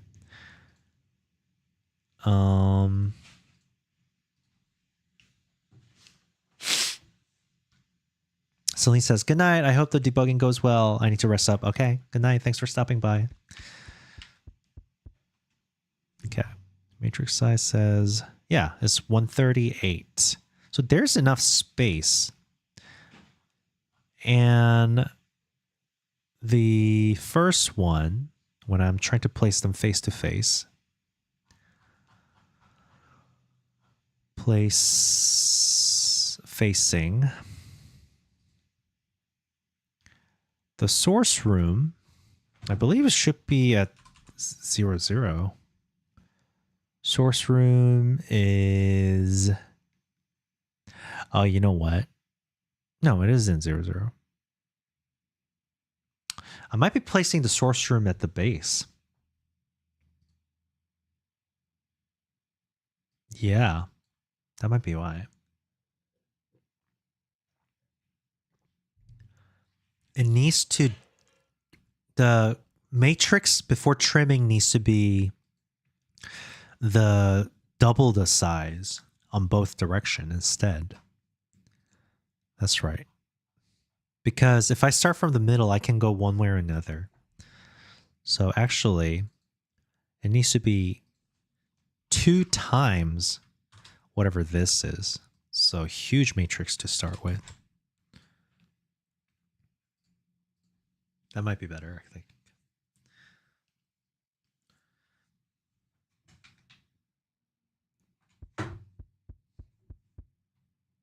Okay, so let's see if it generated. Yeah, straight line. There you go. See? So it was working properly. It's just that the starting out matrix, the base map layout generator, like basically the sketchpad was too small.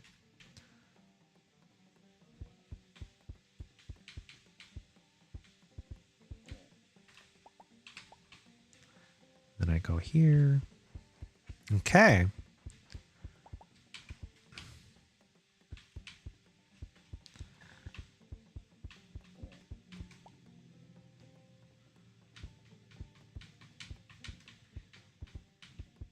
Oh my gosh. Die, zombies. Taking forever. All right. And then I want to make it so that there's a craft room here. That's the next room. And this is where we're going to teach about crafting. So first fight is good. And then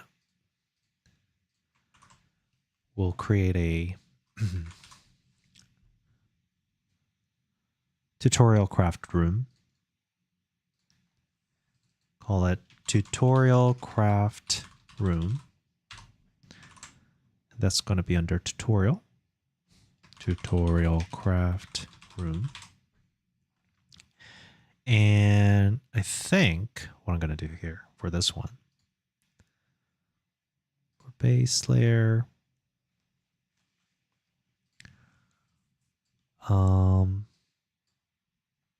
let's see. This is big. We're going to probably make it smaller.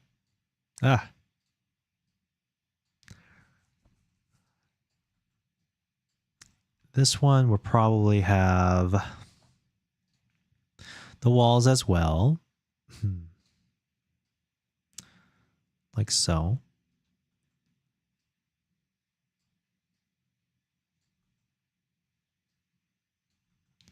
And then make sure to delete this.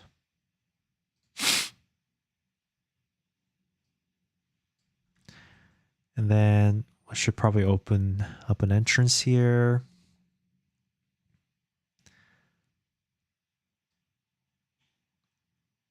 Like this maybe. Middle layer, get rid of this.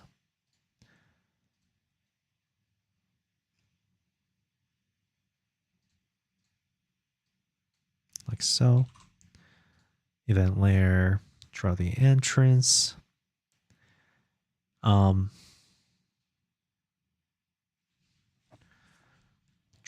Draw. Doop. And we're going to have the crafting table, who is a person. And it's going to be over here. And basically, I think probably should make it so that player can see it immediately. Put them like right here. And I guess I'll actually do one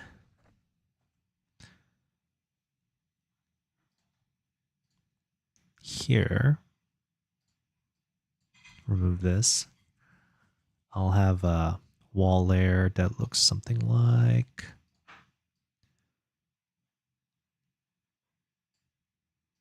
this, I guess, and block this out with copper. So let's see. Delete. Remove the base layer.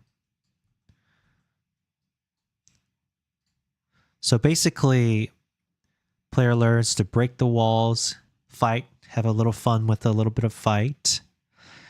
And then when they finally get here, they're going to be blocked by something they can't break. Oops, wrong one. Where did it go? Event tile. So we'll have one here. Call this copper with C.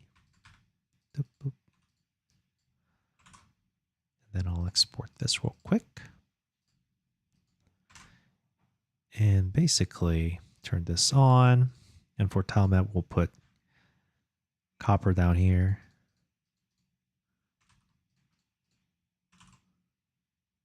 And it's going to say Canabana Dial. Canabana Dial. Canabana Dial says, I told my PM I'd implement a shim layer, but he never heard of it. Shim?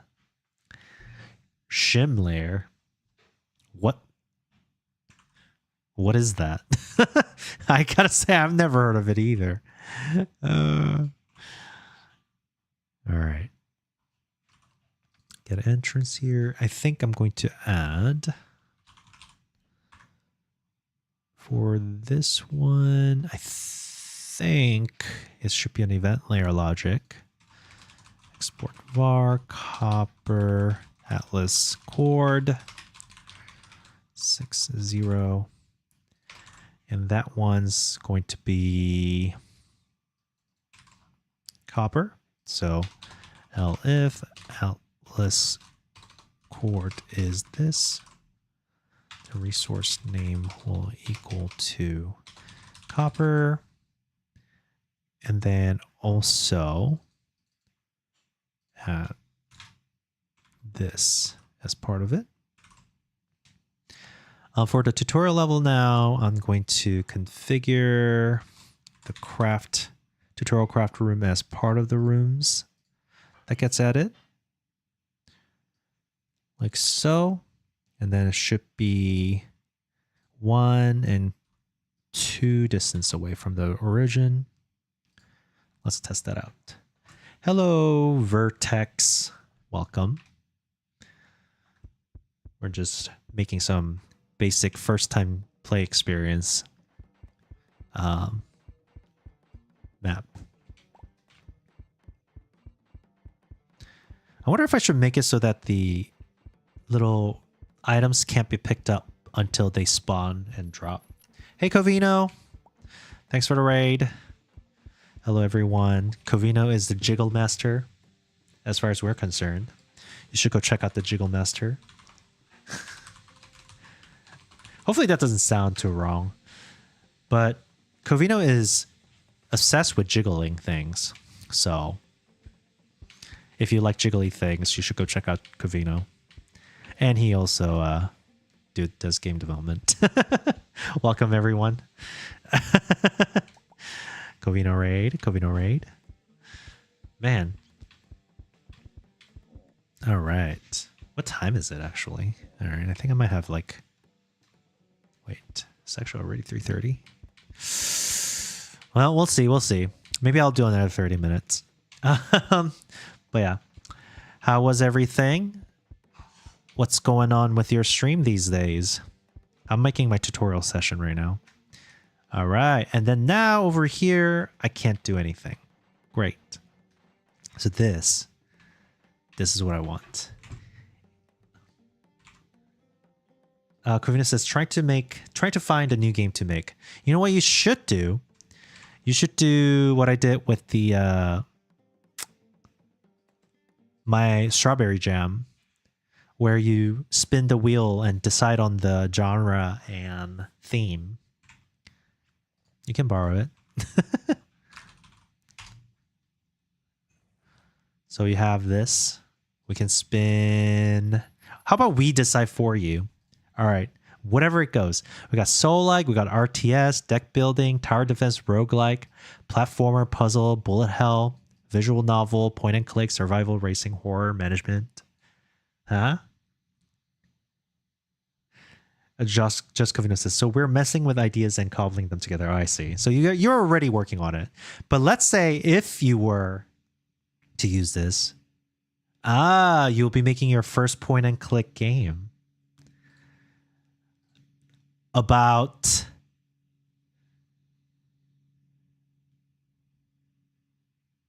noir with, I know you're not going to do this, by the way. I know you're already working on something, but I'm giving you an example, okay? We got a noir point and click game with one hit as a theme. I don't know what that means, but whatever interpretation of that is. Green Kitty says, I need this, Lamau. Yeah, exactly. It's actually really fun to be forced into it. So a noir clicker, noir clicker, whatever that means, right? A canna banana. Why is it so hard to say? It's just canna with banana. Canna banana says, ever play Cataclysm? Dark Days Ahead? It's a neat open source project. No, I actually haven't tried it yet. I'll I actually haven't even heard of it before. Interesting. What is it called? Cataclysm Dark Days Ahead. Interesting. It's giving... This is open source. Huh. Interesting. Is that RTS? It looks kind of RTS-y. Cool. I'll check it out in my spare time. All right. And then, of course, lastly, we're going to put a boss in here to make it complete. Boss room. Boss room here. And it'll be 4 distance away. Yeah. And that will be probably over here. It'll probably auto connect. Let's see what that looks like. All right, everyone. We got this starting part. We got the start. We have the little tutorial. And then basically, next thing is the very first dialogue in this game. Thanks for the follow, Green Kitty. Thanks for the follow, ODREC, as well. Oh my gosh, that took forever to break. All right. So the idea is they just learned smashing and moving and then picking up resources and avoiding enemies. Oh, scary. Okay. And then when they first get to this part is the first time they're going to see, oh, I can't just break through everything. So he comes over here. He's going to talk about, hey, by the way, I'm stuck here. Can you help me get out? Or something like that. It's like, oh, those pesky things? You need a better equipment because you can't really break those copper ores with just a rock. I can make you a hammer. Bring me 30 stones. And then I go, okay. And I bring them the 30 stones. And then I can now generate one. And pick it up.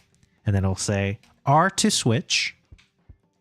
Then now we have a weapon that can break the copper ore. And then I have my first fight. Or boss fight, I mean. Oh. Okay, hold on. As soon as I beat them. Ah. Okay, jeez. This is actually difficult. Hold on, I'm going to try to beat this. I haven't connected the end of this tutorial level yet, but we'll see. Maybe we'll use something else as a boss instead of this, like, horrendous thing. But, alright, this is the first time playthrough so far. It's kind of difficult for a first time playing, I think. This also means that before I release this game... Oh, and then a new recipe got unlocked. And then a person can go in here to go to the next level. And that will be the hub world. Then we can talk about rest, I think. All right, tutorial is kind of ready. I just need to connect a dialogue. Now the question is, do I connect my dialogue manager or not? Maybe I do. Just in case there's a complex dialogue. Green Kitty says, whoa, maybe the copper was there for a reason. Exactly. Actually, that craftsman or this guy put it there on purpose to block whoever. It's a scam. He's like, I don't want to do the work. Let me put a copper there and then make people do the work for him. Green Kitty says, looks really good. Thank you. Thank you. Appreciate that. Okay. So that's there. I do want to make it so that the first time interaction is actually instead of opening a crafting table, maybe it should be a dialogue. Or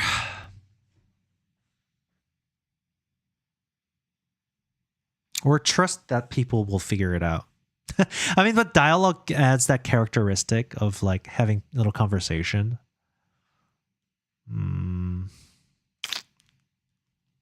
We'll see. Maybe the tutorial boss shouldn't be so hard though. Let's make him about half the health.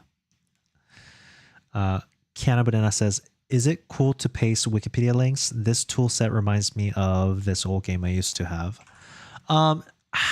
Unfortunately, link is not allowed in the chat. I don't know how to allow it. Forgotten Realms Unlimited Adventure says, which is the roulette web again? Are you talking about the little topic chooser? So I created the wheel for our stream. So it's actually not publicly available unless I share it. I think I can do that here. Genre wheel. I think I can do this actually. Copy link. Maybe this will work. I don't know if I share it, if you guys added it, it destroys it or not. Don't destroy it, please. Hopefully it's not the same. Anybody with link has access, maybe. That'd be awful. Let me take a look. Oh, you can do a copy of this wheel. All right, cool. All right. So we got half the health. We got the recipe unlocked. OD Rex says, it is cool. Thank you. Thank you. Yeah, no problem. Grin Kitty says, whoa, thanks for sharing. Yeah, no problem. It's just a wheel. It's just a wheel I made. You guys can make it too. It's not a big deal, but yeah, I guess it's nice to be appreciated. Okay. I mean, this is actually a good stopping point, I feel like. Only thing I need to do is now add the tutorial or add the dialogue so that the craftsman shares an information with the player. I'll have a little flavor text. And then, oh, what the heck? Nil. Wait, why is this empty now? What did I do?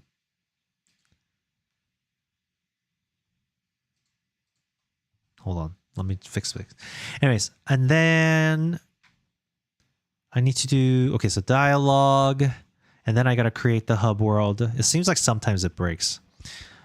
Dialogue, hub world, and then 2 more levels, which means a bunch of different types of enemies, different types of weapons and relics, recipes. But I don't think that's going to be as difficult. It should be fairly simple. So we got that.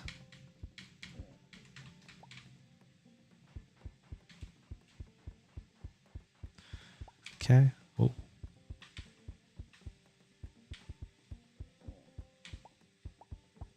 It's actually pretty easy to kill these. Maybe I need to have one ranged enemy here. But it's tutorial, so it's not meant to be hard. So I want players to feel like they're like goat at this game. And go like this. I can't. So I go over here, farm more.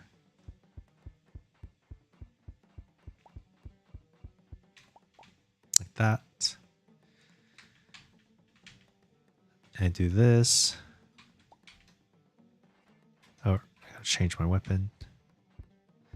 It should probably automatically change to whatever weapon is most recently picked up. And then once this is done,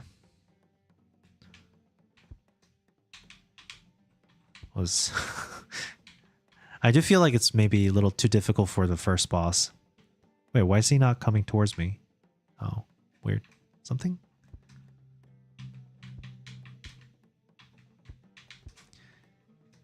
And then you experience the first boss fight.